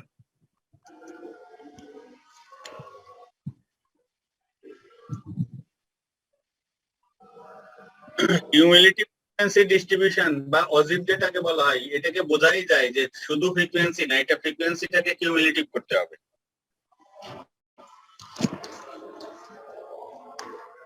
এই যে চেহারা একটা দেখা যাচ্ছে অজিবে,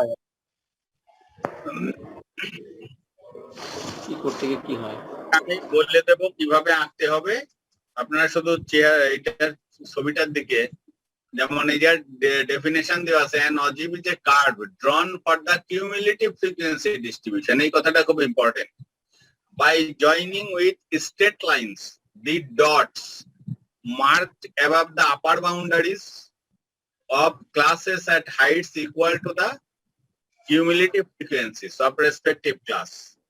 এখানে একটা যেমন এই যে অঙ্ক একটা দিল, যে এই অঙ্কটাই যদি ধরি যে এইরকম একটা ক্লাস দিয়ে দিল, আর এখানে নাম্বার অফ অ্যাডাল্টস, মানে এটা হচ্ছে ফ্রিকোয়েন্সি। এখন কিউমুলেটিভ করতে গেলে আর একটা কলাম করা লাগবে, যেমন প্রথমটা 18, দ্বিতীয়টা 18 প্লাস 26, তৃতীয়টা সেইটা প্লাস 22, তারপরেরটা তার সাথে 11 যোগ, এইভাবে টোটালটা বের করতে হবে। বের করে এই যে এখানে যে জিনিসগুলো চেয়েছে এইগুলো, এই ধরনের অঙ্ক কিন্তু আসছে এর আগে, এইরকম পয়েন্ট পয়েন্ট করে দিয়ে এখানে। তাহলে আবার আমার স্লাইডে ফিরে যাই, এইটা একটু দেখেন, an ogive is a graph of a cumulative distribution। Cumulative frequency, এই কথাটা খুব ভালোভাবে খেয়াল রাখবেন, কিউমুলেটিভ ফ্রিকোয়েন্সি ডিস্ট্রিবিউশনের গ্রাফই হচ্ছে অজিব। The X axis is the variable being measured, মানে হিস্টোগ্রামের মতোই এক্স অ্যাক্সিস হচ্ছে ওই ক্লাস বা ভেরিয়েবল যাবে, ওয়াই অ্যাক্সিসে হিস্টোগ্রামের ক্ষেত্রে ছিল ফ্রিকোয়েন্সি, আর অজিবের ক্ষেত্রে কিউমুলেটিভ ফ্রিকোয়েন্সি। খেয়াল রাখবেন কিউমুলেটিভ ফ্রিকোয়েন্সি, এইটা প্লট করতে হবে। With a discrete variable, intermediate x values have no meaning in reality, and so the ogive would consist of a series of discrete points.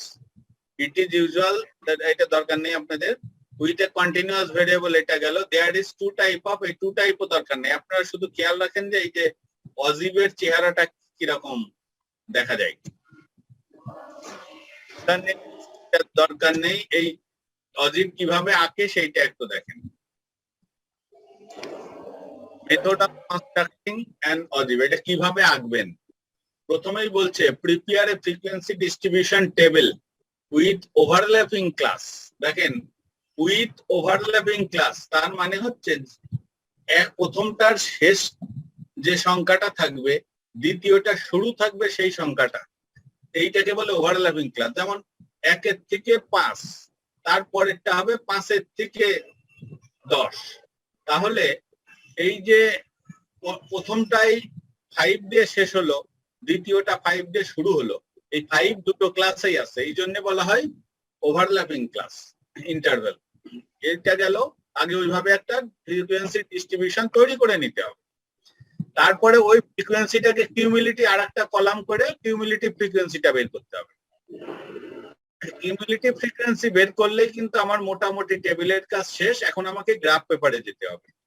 Graph sir yes sir যদি হচ্ছে আমার মানে class with যদি এরকম হয় যে 5 থেকে 10, 10 থেকে 15, 15 থেকে 20, তাহলে স্যার ওই যে 5 থেকে 10, 10 থেকে 15, তাহলে 10 তাহলে কার মধ্যে আছে স্যার? ওইটা বলা আছে, একটু ওয়েট করেন দেখবেন চলে যাবে। দেখেন আগে দেখেন এটা আমি ওইটাও সব সব প্রশ্নের উত্তর পেয়ে যাবেন, একটু ওয়েট করেন। প্রিপেয়ার দ্য কিউমুলেটিভ ফ্রিকোয়েন্সি এটা গেল। তারপরে হচ্ছে যে ওই গ্রাফ পেপারের এক্স অ্যাক্সিস বরাবর ক্লাস ইন্টারভেল গুলা আপার লিমিট, এই যে দেখেন আপনি যে প্রশ্নটা করলেন যে 3 নম্বরেই তার অ্যান্সার আছে। Plot points on the horizontal axis, class interval axis বলে এটাকে, corresponding to the upper limits of the class intervals. ওই যে বললেন 5 থেকে 10, 10 থেকে 15, 10টা এই আপার পয়েন্টটাকে নিতে হবে, যেটা এই 10 যেটা সেকেন্ড ক্লাসের যে লোয়ার লিমিট, এটা সেকেন্ড ক্লাসে এটা আসবে না, ফার্স্ট ক্লাসে এটা আসবে। তারপর draw perpendicular to the horizontal axis at the point representing upper limits of the class intervals. The length of the perpendicular should represent the cumulative frequencies of the corresponding class intervals. তারপরে আসলো join the points plotted in step 4। এই জায়গায় যে পয়েন্টগুলো পেলেন সেই পয়েন্টগুলো আপনি ফ্রি হ্যান্ডে এটা একটার সাথে আর একটা জয়েন করে যাবেন ফ্রি হ্যান্ড। এই যে বলছে free hand to get A smooth curve. তারপরে বলছে জয়েন দা ফার্স্ট পয়েন্ট, প্রথম যে পয়েন্টটা ওইটার সাথে তো মূল বিন্দুর কোনো সম্পর্ক নাই, ওই জন্যই বলছে যে join the first point to the point representing the lower limit of the first class interval in continuous with the smooth curve। এটা সাধারণত ডটেড লাইন দিয়ে করা হয়, আমরা একটু দেখবো সেটা কিভাবে করা হয়। যেমন একটা এক্সাম্পল যদি দিই আপনাদের কাছে ক্লিয়ার হবে। এক্সাম্পল তারপরে এই গ্রাফটাও দেখিয়ে দিই। দেখেন এইটা হচ্ছে কিন্তু আমার ফার্স্ট পেয়েছি আমি এই পয়েন্টটা, এইটুকু ছিল না, কিন্তু এইটুকুকে ডটেড লাইন দিয়ে সংযুক্ত করে দিলাম। এখানে অঙ্কটা দেখেন,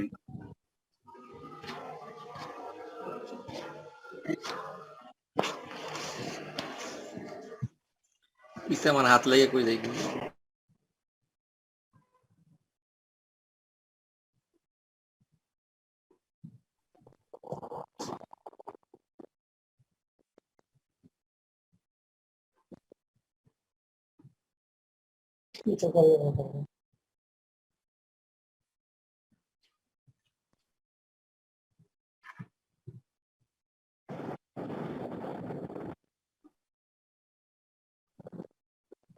এই অঙ্কটা আপনাদের ক্লাস ইন্টারভেল গুলা যে তিনি এর আগে প্রশ্ন করলেন যে একটা ক্লাস শেষ হচ্ছে 10-এ, শুরু হচ্ছে আবার পরের ক্লাস 10, ঠিক এই ধরনের অঙ্কই। 0 to 20, 20 to 40, 40 to 60, 60 to 80, 80 to 100, এই দুটো যদি সেম না হয় তাহলে কিন্তু এটা কন্টিনিউয়াস হয় না, তখন অজীব আকারও প্রশ্ন আসে না। যদি না থাকে তাহলে এটা কন্টিনিউয়াস করে নিতে হবে। আর ফ্রিকোয়েন্সি দেওয়া আছে 4, 6, 5, 3, 2। আমরা বলছি কিউমুলেটিভ ফ্রিকোয়েন্সি বের করে নিতে হয়, সুতরাং আমাদের একটা কিউমুলেটিভ ফ্রিকোয়েন্সি টেবিল বানিয়ে নিতে হবে। তার প্রথম দুটো লাইন যা আছে তাই। এই যে স্যার এক্ষেত্রে কি 40 কি স্যার 2 থেকে 20 থেকে 40 এর মধ্যে আছে? 40, এইটা আপনার জিনিসটা এখানে চিন্তা করার দরকার নেই। আচ্ছা, এমনি জানার জন্য স্যার এইটা নরমালি ধরা হয় ক্লাসে আছে, 40 ওখানে নাই, থ্যাংক ইউ স্যার। ঠিক আছে। আর এখানে দেখেন কিউমুলেটিভ ফ্রিকোয়েন্সি 4, এটা 4ই থাকতো, তারপরে এই 4 এর সাথে এই 6 যোগ হলো হয়ে 10, 10 এর সাথে এই 5 যোগ হলো এটা 15 এর সঙ্গে এই 3 যোগ হয়ে 18 এর সঙ্গে 2 যোগ হয়ে, তাহলে এই যে 15 এইটাই কিউমুলেটিভ ফ্রিকোয়েন্সি। স্যার নমস্কার স্যার, একটা কথা বলতে চাচ্ছিলাম স্যার। হ্যাঁ বলেন। একটু আনমিউট করে নেন, আমি সব মিউট করে দিছি, ডিস্টার্ব হচ্ছে। স্যার ওই যে আমাদের হিস্টোগ্রামস আর ওই যে অর্গিপস এই জিনিসগুলো তো গ্রাফ রিলেটেড, তো হ্যাঁ। গ্রাফ একে মানে ক্লাসের সময় দেখানোর কোনো সুযোগ থাকলে মানে আমরা একটু সহজে বুঝতে পারতাম, মানে এইটার কোনো ব্যবস্থা করা যায় কিনা স্যার একটু দেখবেন। এটা তাহলে আপনাদের মনে হয় হবে না, এটা পরে চিন্তা করতে হবে, কারণ আর একটা করা যায়, আমি এটা করে দিতে পারি এক্সেল শিটে, কিন্তু এক্সেল শিটে করলে তারা ফ্রি হ্যান্ডে পারলেন না। জি স্যার এটা আরেকটা হতে পারে, আর একটা হতে পারে যে পরে একটা সবাই গ্রাফ পেপার নিয়ে বসেন, আমি বলে দেবো সেইভাবে সব আঁকবেন, বুঝছেন? জি স্যার বুঝতে পেরেছি। আমি বলবো যে এটা করেন, দেখবেন যে তখন হয়তো বুঝতে পারবেন। কিন্তু ওই যে বোর্ডে দেখানোর মতো করে দিতে বোর্ডে পারলে দেখানোর মতো তো আসলে যদিও আমি নিজেও এই সমস্ত আইটির এইসব বিষয়ে এক্সপার্ট না, সেই জন্য আমি জাস্ট এখন বলছি যে এটা তো আপাতত সম্ভব হচ্ছে না, তারপরে দেখি আমি খোঁজ নেবো, আপনাদের না হলেও পরে যাতে এই সমস্যাগুলো অন্য উত্তরাইতে পারে, দেখি কিছু করা যায় কি। জি মানে গ্রাফ তো স্যার এইটাই এই জন্য আর কি, অন্যগুলো সমস্যা হচ্ছে না, এই অংশটাই একটু প্রবলেম আর কি। হ্যাঁ, এইটা গ্রাফ পেপারের সাথে আপনাদের পরিচিতি আছে তো? জি স্যার সেটা আছে। ওই গ্রাফ পেপারের দিকে তাকিয়ে আপনারা একটা, এই বই বাদ দেন, আপনারা ওই যে আমি যে অন্য বই দেখাচ্ছি বা আমাদের দেশে বাংলা বই যেগুলো আছে স্ট্যাটিস্টিক্স এর, যে কোনো জি স্যার বসেন। এবং আমি বলি যে এই যে আপনারা যে বইটা এখন এই আইসিএম এর বিজনেস ম্যাথের জন্য পড়বেন, এর বেশিরভাগই কিন্তু আমাদের ইন্টারমিডিয়েট লেভেলের জিনিসপত্র, কিছু আছে তারও আগের জিনিস, যার ফলে এখানে ভয় পাওয়ার কিছু নেই। একটা সিম্পল বই নেন এবং সেইটা নিয়ে চর্চা করেন, দেখবেন বুঝবেন। যেমন কি যারা আগে কখনো দেখেননি তারাও দেখেন। আমি আমার কথাই বলি, দেখেন আমি কিন্তু বেসিক্যালি ইঞ্জিনিয়ার, এই কমার্স কি জানতাম না। প্রথম যখন এমবিএ তে ভর্তি হই তখন কিন্তু আমি ফার্স্ট যে বইটা কিনি সেই নাম দাম সব এখনো মুখস্থ আছে, সেটা হলো আপনার 1992 সালের কাহিনী। একটা দোকানে গিয়ে ক্লাস 9-10 এর বুক কিপিং একটা বই আছে বাংলায়, হিসাব রক্ষণ, হ্যাঁ ওই বইটা কিনে নিয়ে আমি প্রথম থেকে শেষ পর্যন্ত পড়ে যাই, পড়ে তারপরে যেহেতু আমি মানে পড়ে বুঝলাম যে আসলে এই জিনিসগুলা কি। আপনারা কোনো কিছু এই মনে হলে একদম মূলে চলে যান, যে কোন ক্লাসে এটা সহজে আছে ওইটাই চর্চা করেন, দেখবেন যে এগুলো ক্লিয়ার হয়ে গেছে, খুব বেশি ডিফারেন্স নাই। জি স্যার। এইটা এখানে দেখেন, আমি আবার বলি যে ক্লাস ইন্টারভেল দেওয়া থাকবে, ফ্রিকোয়েন্সি দেওয়া থাকবে, আপনাদের প্রধান কাজ কিউমুলেটিভ ফ্রিকোয়েন্সিটা বের করা। এইটা তো আমরা এর আগে দেখে আসছি, আপনারা সবাই পারেন। এখন দেখেন তাহলে এখানে আমরা বলছি যে প্রত্যেকটা ক্লাসের ওই যে আগে যে নিয়মগুলো আমরা দেখে আসলাম, সেখানে কি বললাম 3 নম্বরে, plot points on the horizontal axis corresponding to the upper limit of the class। দেখেন এই যে প্রথম ক্লাসের আপার লিমিট কত 20, এর কিউমুলেটিভ ফ্রিকোয়েন্সি কত 4, তাহলে প্রথম পয়েন্টটা হচ্ছে 20 and 4। দ্বিতীয় ক্লাসটা 20 and 40, এখানে আপার লিমিট 40, কিউমুলেটিভ ফ্রিকোয়েন্সি 10, তাই 40 10। এইভাবে 60 15, 80 18, 100 20। এই পয়েন্টগুলো কিভাবে হলো বুঝতে পারলেন আশা করি সবাই। তাহলে এই পয়েন্টগুলো যখন পেয়ে গেলেন তখন আপনারা পরবর্তী স্টেজে চলে যান, এই গ্রাফ পেপারে যান। এবার আপনাদের আমি কিন্তু এখানে যে এক্সাম্পলটা দিচ্ছি এটা কিন্তু একটা গ্রাফ পেপার, দেখেন এইরকম একটা গ্রাফ পেপার আপনাদের থাকবে। এটা আড়াআড়িও করে নিতে পারেন, লম্বা করে নিতে পারেন, আপনাদের সুবিধা মতো। এই জায়গাটায় আমি আমার এই যে ক্লাসের দিকে তাকিয়ে, ক্লাস যেহেতু হাইয়েস্ট আছে হচ্ছে 100 পর্যন্ত, 0 থেকে শুরু করে 100 পর্যন্ত, অতএব আমি একটু বাড়িয়ে 120 পর্যন্ত নিলাম। এবং এখানে 0, এখানে 20, মানে প্রতি এই যে বড় ঘর যেটা প্রতিটা 10 করে ধরলাম, বা ছোট ঘরগুলো এখানে মনে হয় ভিতরে 5 ভাগ করা আছে, 2 করে ধরলাম। তাহলে এখানে 10 20 30 40 50 60 এইভাবে আপ টু 120। আর আমার আছে কত, আমার কিউমুলেটিভ ফ্রিকোয়েন্সি 4 থেকে শুরু করে 20, মানে হাইয়েস্ট আছে 20। তাহলে এখানে যান, দেখেন এই যে উপরে 22 পর্যন্ত নিলাম, যাতে দেখতে সুন্দর দেখা যায়। একেবারে 20 এসে শেষ করে দিলাম, যদিও আমি 22 আমার দরকার নেই, তারপরে নিলাম। প্রথম পয়েন্টটা ছিল 20 4। এই পয়েন্টটা কিভাবে বসাবেন, 20 হচ্ছে এক্স এর মান, 4 হচ্ছে ওয়াই এর মান। 20 কোন জায়গায় আপনার গ্রাফের উপর লেখা আছে?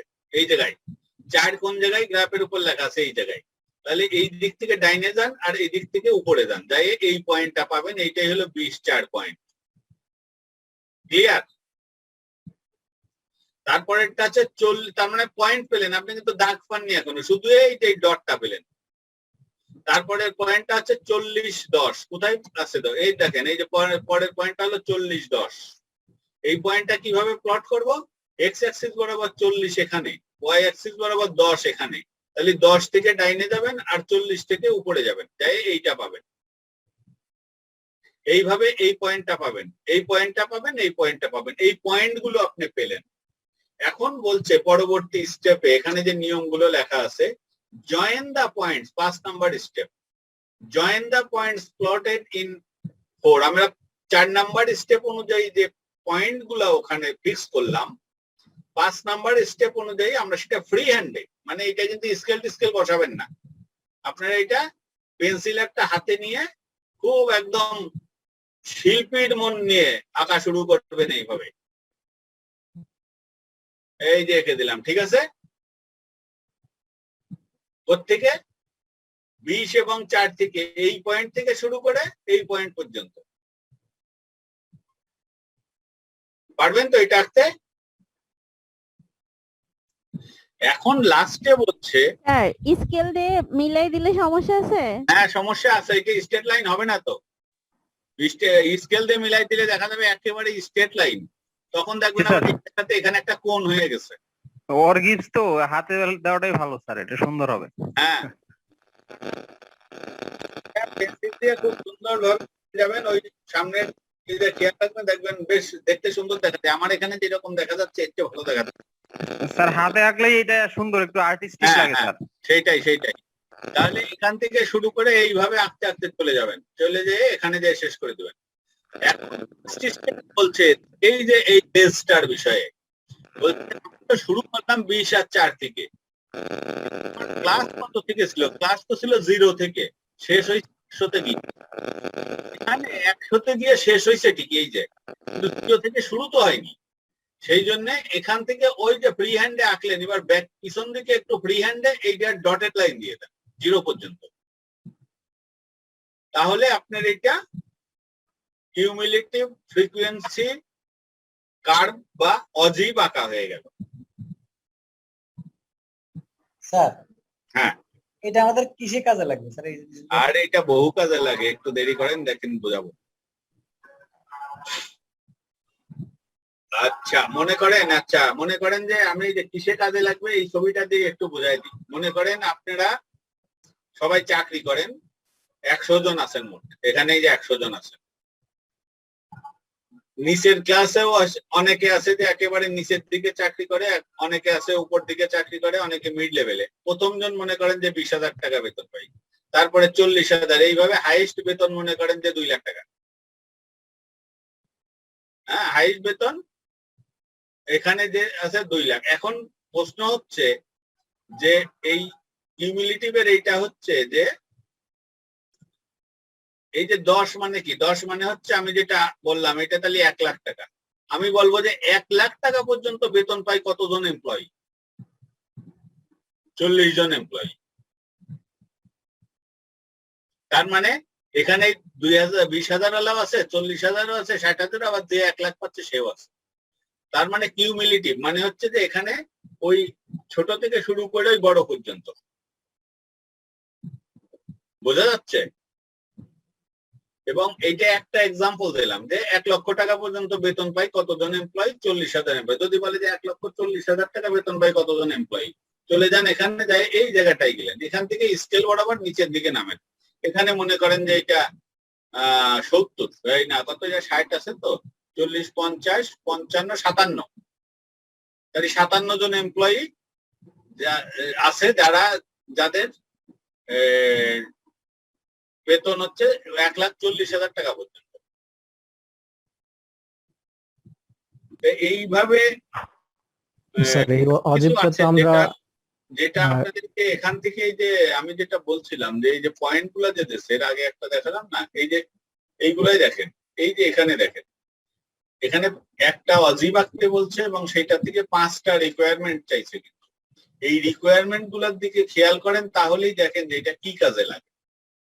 যেমন বলছে পিপিআর এ কিউমুলেটিভ ফ্রিকোয়েন্সি ডিস্ট্রিবিউশন, এই টেবিলটা এখানে কি বলছে 0 থেকে 3, 4 থেকে 7। দেখেন এটা কিন্তু কন্টিনিউয়াস না, খেয়াল করছেন আপনারা? এটা 0 থেকে 3, তারপরে 4 থেকে 7, তারপরে 8 থেকে 11, এক গ্যাপ আছে। তখন এইটাকে আপনারা আর একটা কলাম দেবেন, রিভাইজড ক্লাস একটা বানিয়ে নেবেন, 0.5 এখানে যোগ করবেন, এখানে 0.5 থেকে শুরু করে এখানে 3.5 করে দিলেন, আর এখানে 3.5 থেকে শুরু করে এখানে 7.5 করে দিলেন। এইভাবে তাহলে 3.5 এখানেও আছে, এখানেও আছে, তাহলে এটা কিন্তু কন্টিনিউয়াস হয়ে গেল। হওয়ার পরে এই যে ফ্রিকোয়েন্সি নাম্বার অফ অ্যাডাল্টস, এইটাকে কিউমুলেটিভটা বের করবেন। 18, তারপরেরটা হবে 18 যোগ 26 অর্থাৎ 44, তারপরেরটা যোগ 22 66, তারপরেরটা 11 77, তারপরে 3 80, অর্থাৎ কিউমুলেটিভ ফ্রিকোয়েন্সিটা বের করলাম। তাহলে আমার প্রথমটার অ্যান্সার হয়ে গেল। যদি এখানে 5 মার্কস থাকে 2 মার্কস পেয়ে গেলেন। স্যার কোশ্চেন ছিল স্যার। হ্যাঁ স্যার ওই যে 0 থেকে 3 এখানে যে বললেন যে 3 কে 3.5 করবো, আর হচ্ছে তাহলে আপনি বললেন স্যার হচ্ছে নিচের দিকে 0.5 কমাই দেবো, আর হচ্ছে উপরের দিকে 0.5। দাঁড়ান, এর আগেরটা আমরা কি করেছিলাম? ওই যে আগে একটা ছিল 0.5 কমাই দিয়েছিলাম আর বাড়াই দিয়েছিলাম এদিকে। এই যে একদিকে বাড়াইলে আর একদিকে কমাবেন যাতে ক্লাসটা ঠিক থাকে। জি স্যার, কিন্তু এখানে তো আপনি বললেন 0 জায়গায় 0.5 দিয়ে দেবেন।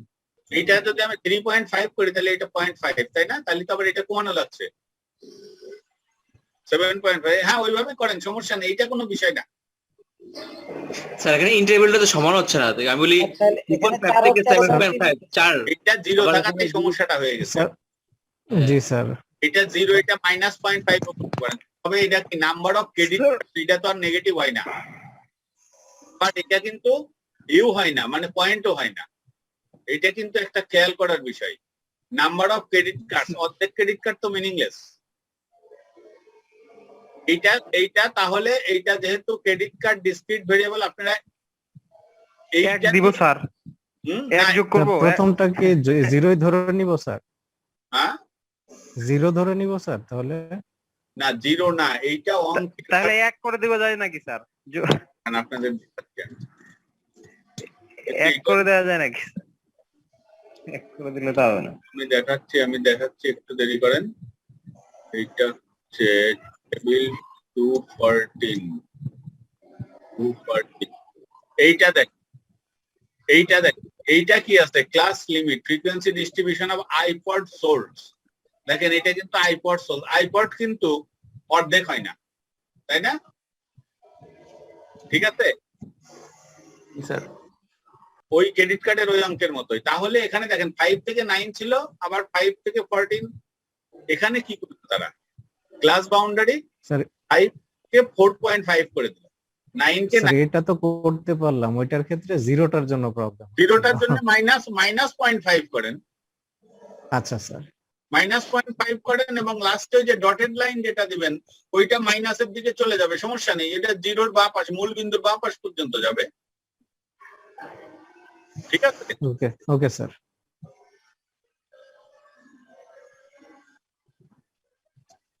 আচ্ছা স্যার মূলবিন্দুর বাঁ পাশ, তাহলে স্যার 0-র বাঁ পাশ কি রকম হতে পারে স্যার সেটা? ওই ডটেড লাইনটাই দেখবেন না, আরে +0.5 হচ্ছে 0-র ডান পাশে এক্স অ্যাক্সিস বরাবর, আর -0.5 হচ্ছে 0-র সামান্য বাঁ পাশে। স্যার গ্রাফটা একটু দেখাবেন স্যার? এই মাত্র যে হাতে একটা গ্রাফ ছিল, ওটা তাহলে নিচে চলে আসবে?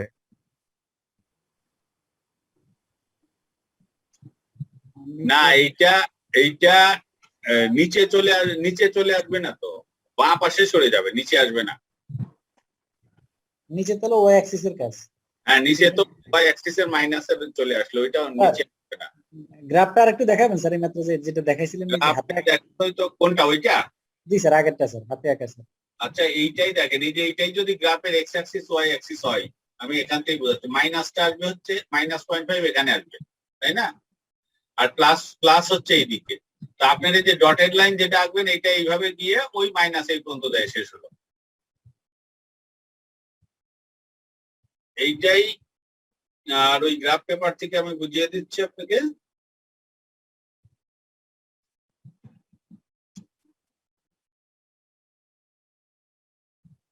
এই যে এইটা তো এই যে মনে করেন এটা -2, তাহলে -0.5 কোন পর্যন্ত? এই পর্যন্ত আসবে। তাহলে এই জায়গা থেকে ডটেড লাইনটা এই দাগ পার হয়ে এই জায়গায় যে মিশাই দেবেন। ঠিক আছে? আমি জি স্যার এখানে আগের প্রসঙ্গে আসতে যাচ্ছিলাম স্যার। এখানে পয়েন্টস হলো 60 আর 15 স্যার। এখানে আপনি আর এই যে এখানে একটা পয়েন্ট আছে 60 এবং 15 একটা পয়েন্ট আছে স্যার। আপনি তখন বলছিলেন স্যার এখানে 1,40,000 বেতন পায়, তাহলে এটাকে ও নিচে নামিয়ে দিয়েছিলেন সে সময় যে 57,000। আচ্ছা বুঝতে পারছি স্যার, একটা পয়েন্ট আমার একটু কনফিউশন ছিল। হ্যাঁ 57,000 মানে 57 বলতে 14 বরাবর দেখে আপনি 57 বলছিলেন, বুঝছি স্যার। হ্যাঁ, আমি ওখানে একটু কনফিউশন ছিল। জি স্যার 14 বরাবর। এই দাগটা কন্টিনিউয়াস মানেটা কি? কন্টিনিউয়াস মানে হচ্ছে আপনার যেগুলো দেওয়া আছে এটার অ্যান্সার তো টেবিল থেকে পেয়ে যাচ্ছেন। এখন মনে করেন যে বললো যে 1,20,000 টাকা পর্যন্ত বেতন পাই কতজন, তখন কি হবে? এটা তো আর আপনার টেবিলে দেওয়া নেই, এইটাই গ্রাফ থেকে বের করতে হবে। এখানে এই পর্যন্ত যাবেন, গিয়ে এই যে নিচের দিকে নামবেন, নেমে দেখবেন যে এটা হচ্ছে হয়তো 48, সাপোজ 48। এটি স্কেল থেকে ওই গ্রাফ থেকে খুব সুন্দরভাবে বের করতে পারবেন। ঠিক আছে?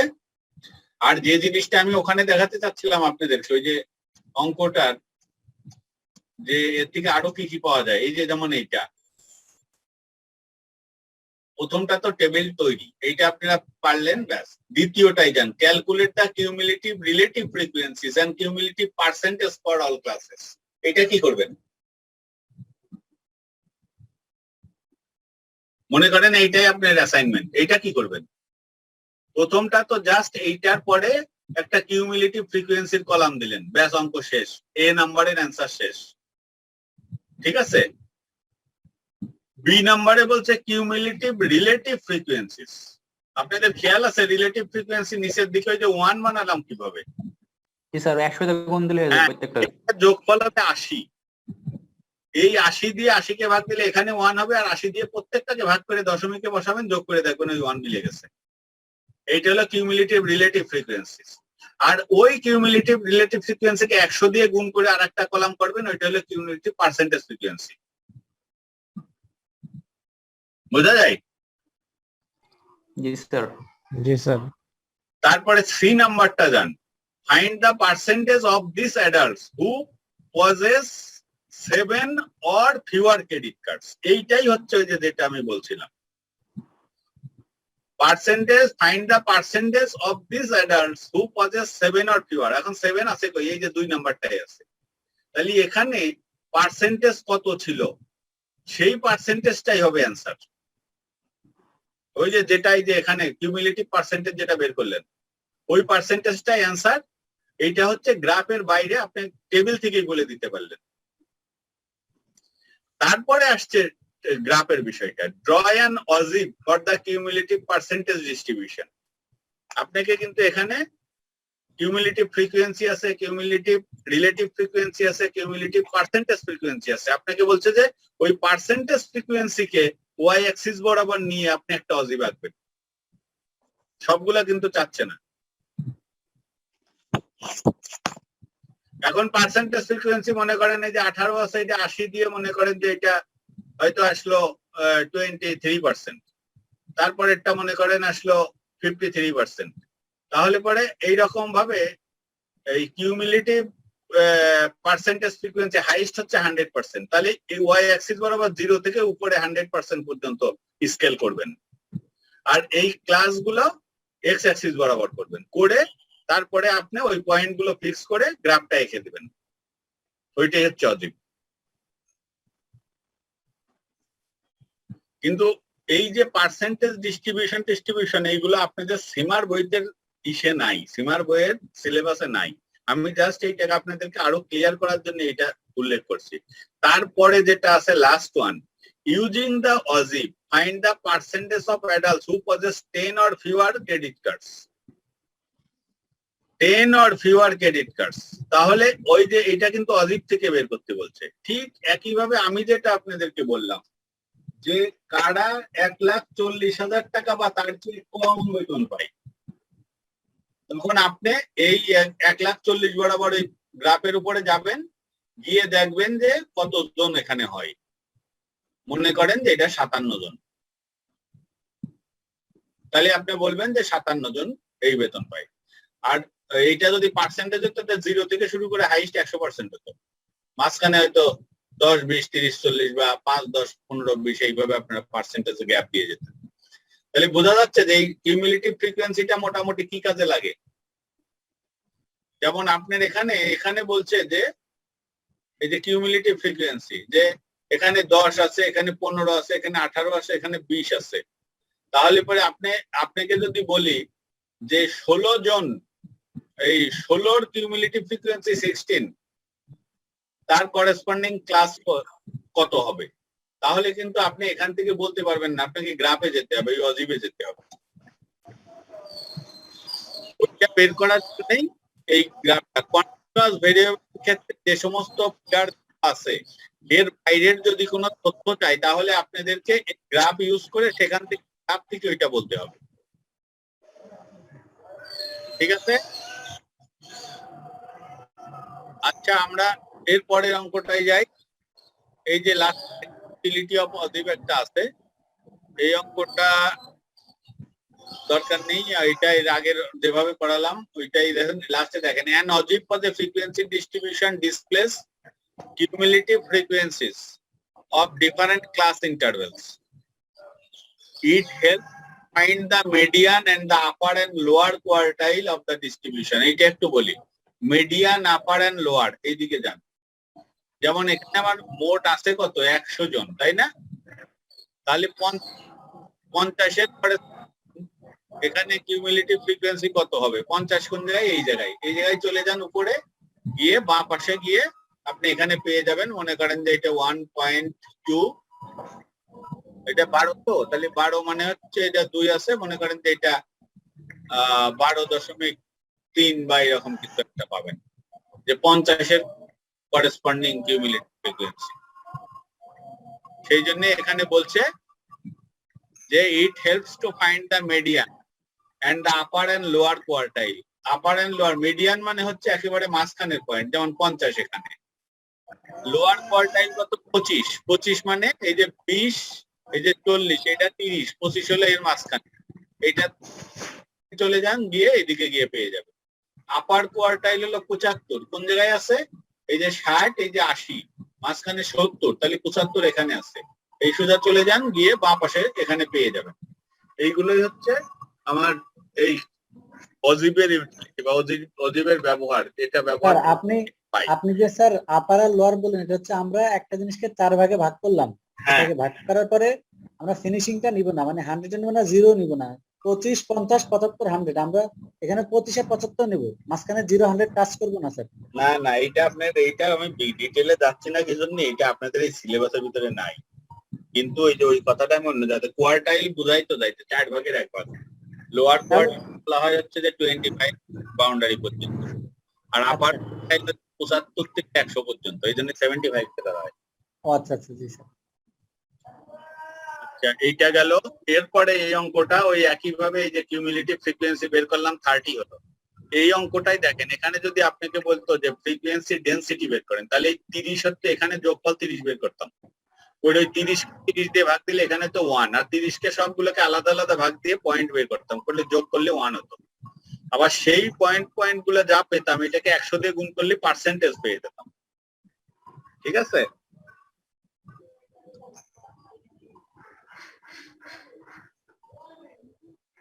এগুলো মোটামুটি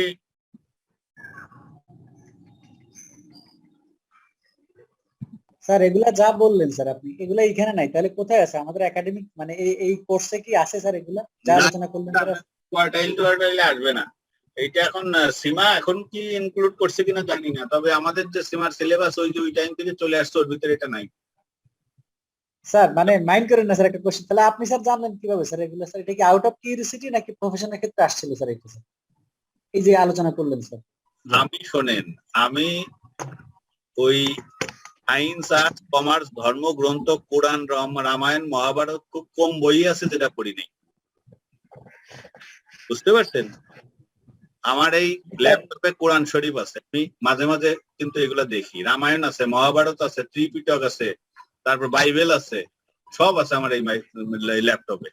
স্যার গোল্ড মেডেল এমনি আসে নাই, তাই তো স্যার? হ্যাঁ, গোল্ড মেডেল টাডেল নাই, এটা আমার জাস্ট মনের খোরাক আর কি, যে দেখি কি আছে, এত এত মত এত পথ, তারপরে দেখি যে আসলে কোন জায়গায় কি আছে, একটু জাস্ট নিজের কিউরিয়াসিটি থেকে জানার চেষ্টা করা। তা ওই যে এইগুলো সব। আর এই যে আপনি যে স্ট্যাটিস্টিক্স এর কথা বলেন, এটা বুয়েটে পড়াইছে, এটা আইসিএমএ তে পড়াইছে, এমবিএ তে পড়াইছে, অ্যাকচুয়াল সায়েন্সে পড়াইছে, ডিপ্লোমাতে পড়াইছে, সব জায়গায় পড়াইছে, কোন জায়গায় নাই। তা সেই জন্য ওই এগুলো ওই আমার আগে সব দেখা আছে। হ্যাঁ, হয়তো হয়েছে কি যে আপনি যদি স্পেসিফিক টপিক বলেন এইটার উপরে বলতে হবে, তখন আমাকে আর একটু ঝালাই করে নিতে হবে, যেহেতু চর্চা নাই। আচ্ছা, এইটা তাহলে আমরা দেখলাম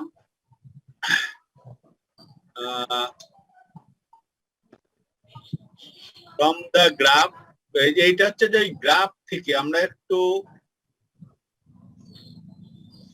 এখানে দেখেন, এই গ্রাফ নাই এখানে, কিন্তু এটা আছে কোথায়, সেটাই হচ্ছে আপনাদের বই থেকেই সম্ভবত নেওয়া।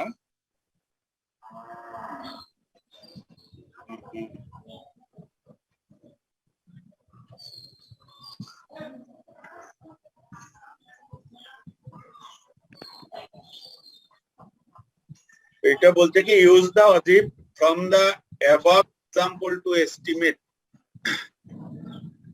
কি বলছে, the percentage of days when output of A is less than 47 units.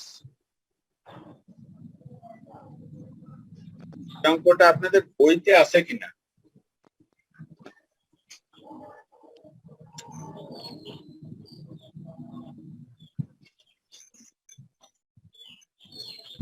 মনে হয় নেই, থাকলে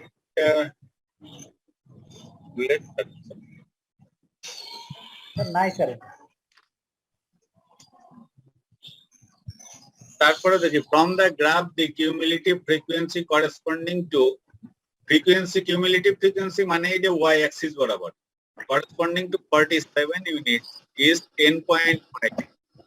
So the percentage is 10.5 by 22.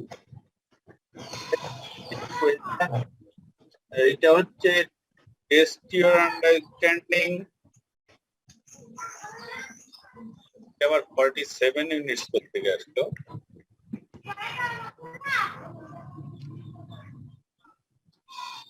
বাইশ যোগফল, এটা কোথায় আছে? একটা অঙ্ক প্রায় ছিল, কোথায় ছিল যে যোগফল কিউমুলেটিভ ফ্রিকোয়েন্সি 22, এটা কোনটা? এইটার এই কিটা আঁকা নেই, কিন্তু এই যে প্লট দা হিস্টোগ্রাম, এইটা কোন অঙ্কটা দেখেন তো, এই অঙ্কটা আছে নাকি আপনাদের বইতে?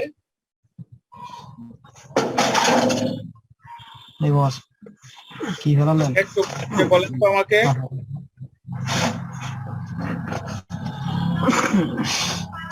ভালোই ঘুম আসি, ঘুম আসছে।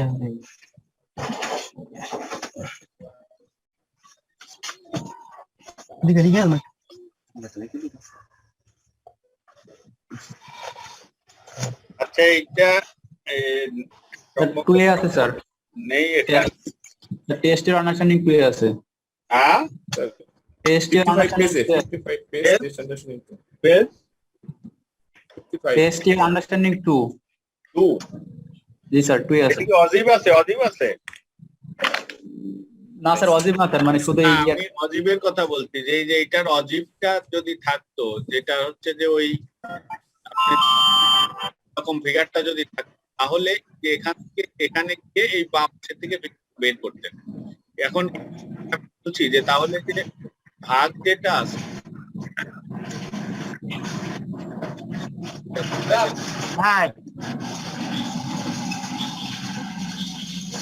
এই যে 10.5 ওয়াই অ্যাক্সিস থেকে, ওইটাকে মোট হচ্ছে 22 দিয়ে ভাগ করলে 100 গুণ দিলেই পার্সেন্টেজটা চলে আসবে। এটা জাস্ট একটা আইডিয়া দেওয়ার জন্য, যে ওই যে একজন করছিলেন যে এই অজীবের ব্যবহার কি, ব্যবহারটা যেমন এটা একটা, the percentage of days when output A is less than 47 units, এইটা হচ্ছে 48, সেই 48%টা কিভাবে বের করা হলো? আবার বলছে the percentage of days when output of A is more than 52 units. More than 52 units হইলে আবার 52 তে যাবেন এক্স অ্যাক্সিস বরাবর, সেখান থেকে ওয়াই অ্যাক্সিস থেকে 15.5 পেলেন। এই 15.70%। তাহলে পরে যেহেতু বলতেছে মোর দ্যান, সেই জন্য 100 থেকে 70 বার দিয়ে 30 থাকবে আর কি। ঠিক আছে?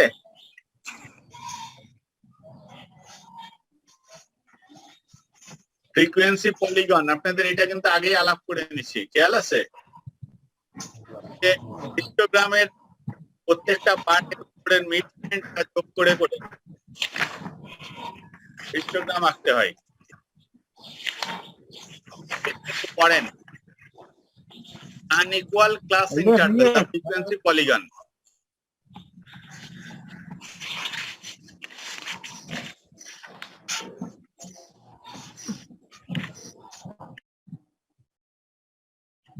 For ungrouped discrete data, this consists of a simple graph of frequencies of values. For grouped data, it is a graph of frequency density on interval midpoints. আচ্ছা, এটা আপনাদের বইতে আছে কিনা একটু দেখেন। এই যে আনইকুয়াল ক্লাস সাইজ এটা আছে আমার এখানে পেজ 67 এ, আপনাদের ওখানে কত আছে জানি না। এখানে 67 আছে। হ্যাঁ, তা এইটার প্রেক্ষিতে দেখেন, আপনারা বইতেই দেখেন, বইতে যে ইলাস্ট্রেশন 10টা আছে এখানে নিচে আমি সেইটাই লিখে দিছি। ইলাস্ট্রেশন 10 9000 থেকে 11108 আছে frequency. Number of graduate entrance 11000 থেকে 13156, 13000 থেকে 14094, এইভাবে নিচে আছে 25। বলছে কি, in order to convey the information in a quickly assimilated form, the compiler decides to represent it as a histogram.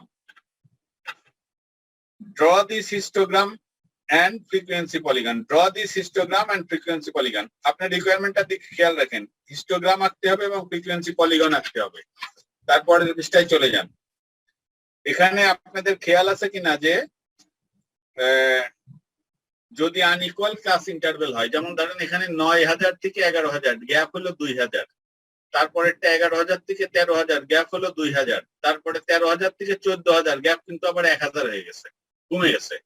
তারপরে 14000 থেকে 14500 আরো কমে গেছে, এটা 500। তারপরে 14500 থেকে 15000, এটা 500। তাহলে পরে এইরকম যদি আনইকুয়াল ক্লাস হয়, আমরা তখন বলেছি কি এই ফ্রিকোয়েন্সি গুলো অ্যাডজাস্টমেন্ট করে নিতে হবে স্ট্যান্ডার্ড ইকুয়াল ক্লাস কনসিডার করে।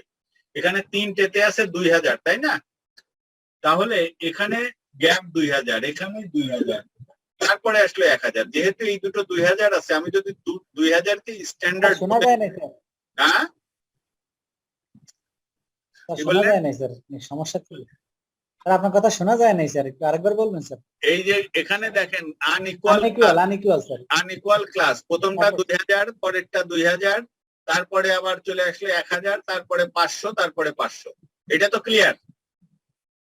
তাহলে যেখানে 2000 সেখানে ফ্রিকোয়েন্সি 108, তারপরে 2000 ফ্রিকোয়েন্সি 156, তারপরে হয়ে গেল 1000, অর্থাৎ এটা কি অর্ধেক হয়ে গেল না? এখানে ক্লাস ইন্টারভেল ছিল 2000, 13000 থেকে 14000, এটা হয়ে গেল 1000। তার মানে ক্লাস ইন্টারভেল অর্ধেক হয়ে গেল, তাহলে ফ্রিকোয়েন্সি ডাবল হয়ে যাবে, 94 গুণ 2। তারপরে 2000 আমার স্ট্যান্ডার্ড, এখানে দেখেন 500 হয়ে গেল, অর্থাৎ 4 ভাগের 1 ভাগ, তাহলে এইটা 4 গুণ হয়ে যাবে।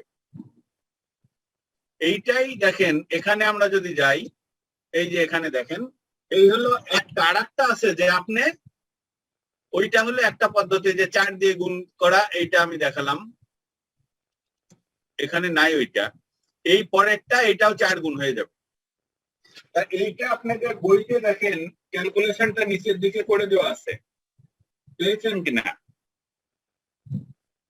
জি স্যার, পেয়েছেন 188, 320 আর 100।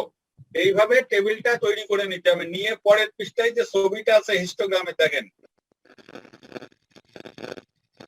9 থেকে 11000, 11000 থেকে 13000, 13000 থেকে 14000, 14000 থেকে 15000, মাঝখানে 14500 আছে। আর হাইট গুলা ওই যে আপনার যে নতুন যে অ্যাডজাস্টেড ফ্রিকোয়েন্সি বের করলেন, প্রথম দুটো ঠিক রেখে 108 আর 156 ঠিক রাখলেন, তারপরে 188, 320 আর 100, ওই হাইট ওই অনুযায়ী হাইট দিয়ে টোটাল চলে গেল 0 থেকে 300 পার হয়ে চলে গেল। এটা হচ্ছে 320, আপনি 320 আছে 350 পর্যন্ত নিতে পারেন। আর প্রত্যেকটা বারের উপরের মাঝখানের পয়েন্ট গুলো এইভাবে যোগ করে দেবেন স্ট্রেট লাইন দিয়ে, এটা তখন ওইটা হয়ে যাবে ফ্রিকোয়েন্সি পলিগন। এটা কিন্তু ফ্রি হ্যান্ডে না, খেয়াল রাখেন, এটা স্কেল বসাই করবেন। এবং ওই যে প্রথম বিন্দু ওই জায়গা থেকে একটা লাইন ওই টেনে দেবেন হচ্ছে 0 পর্যন্ত। ওইটা একটু এটা অবশ্য পরের ছবিতে ব্যাখ্যা করা আছে, এইটা একটু দেখেন। আমরা নেক্সট ক্লাসে এই স্লাইড থেকে শুরু করব, ঠিক আছে? আমাকে আমি আজকে এইটা কিছুটা বোঝালাম, আগামী ক্লাস এখান থেকেই শুরু করব, করে আগামী ক্লাসে এই চ্যাপ্টার শেষ, তারপরে শুরু করব। হ্যাঁ স্যার, এই ম্যাথটা শেষ করে দিলে ভালো হতো স্যার। ম্যাথটা মানে স্যার টাইম দেবেন, আমাকে টাইম দেবেন, অলরেডি 1.5 ঘন্টা পার হয়ে গেছে, এখনই আইসিএমএস থেকে কল করবে। ওকে স্যার, সামনের ক্লাস থেকে শুরু করলে ভালো হয় স্যার। হ্যাঁ, এইটা 39 নাম্বার স্লাইড, খেয়াল রাখেন। এখান থেকে আমরা আগামী ক্লাস, এটা খুব বেশি নাই, এইটা শেষ করে দরকার হলে আমরা ওই যে এরপরে যে সামারাইজিং এন্ড অ্যানালাইজিং ডাটা 2 তে চলে যাব তবে। ঠিক আছে? ঠিক আছে sir, okay sir, thank you. Okay, তা সবাই ভালো থাকেন, আমি বিদায় নিই এখন। থ্যাংক ইউ, স্যার নমস্কার স্যার। নমস্কার।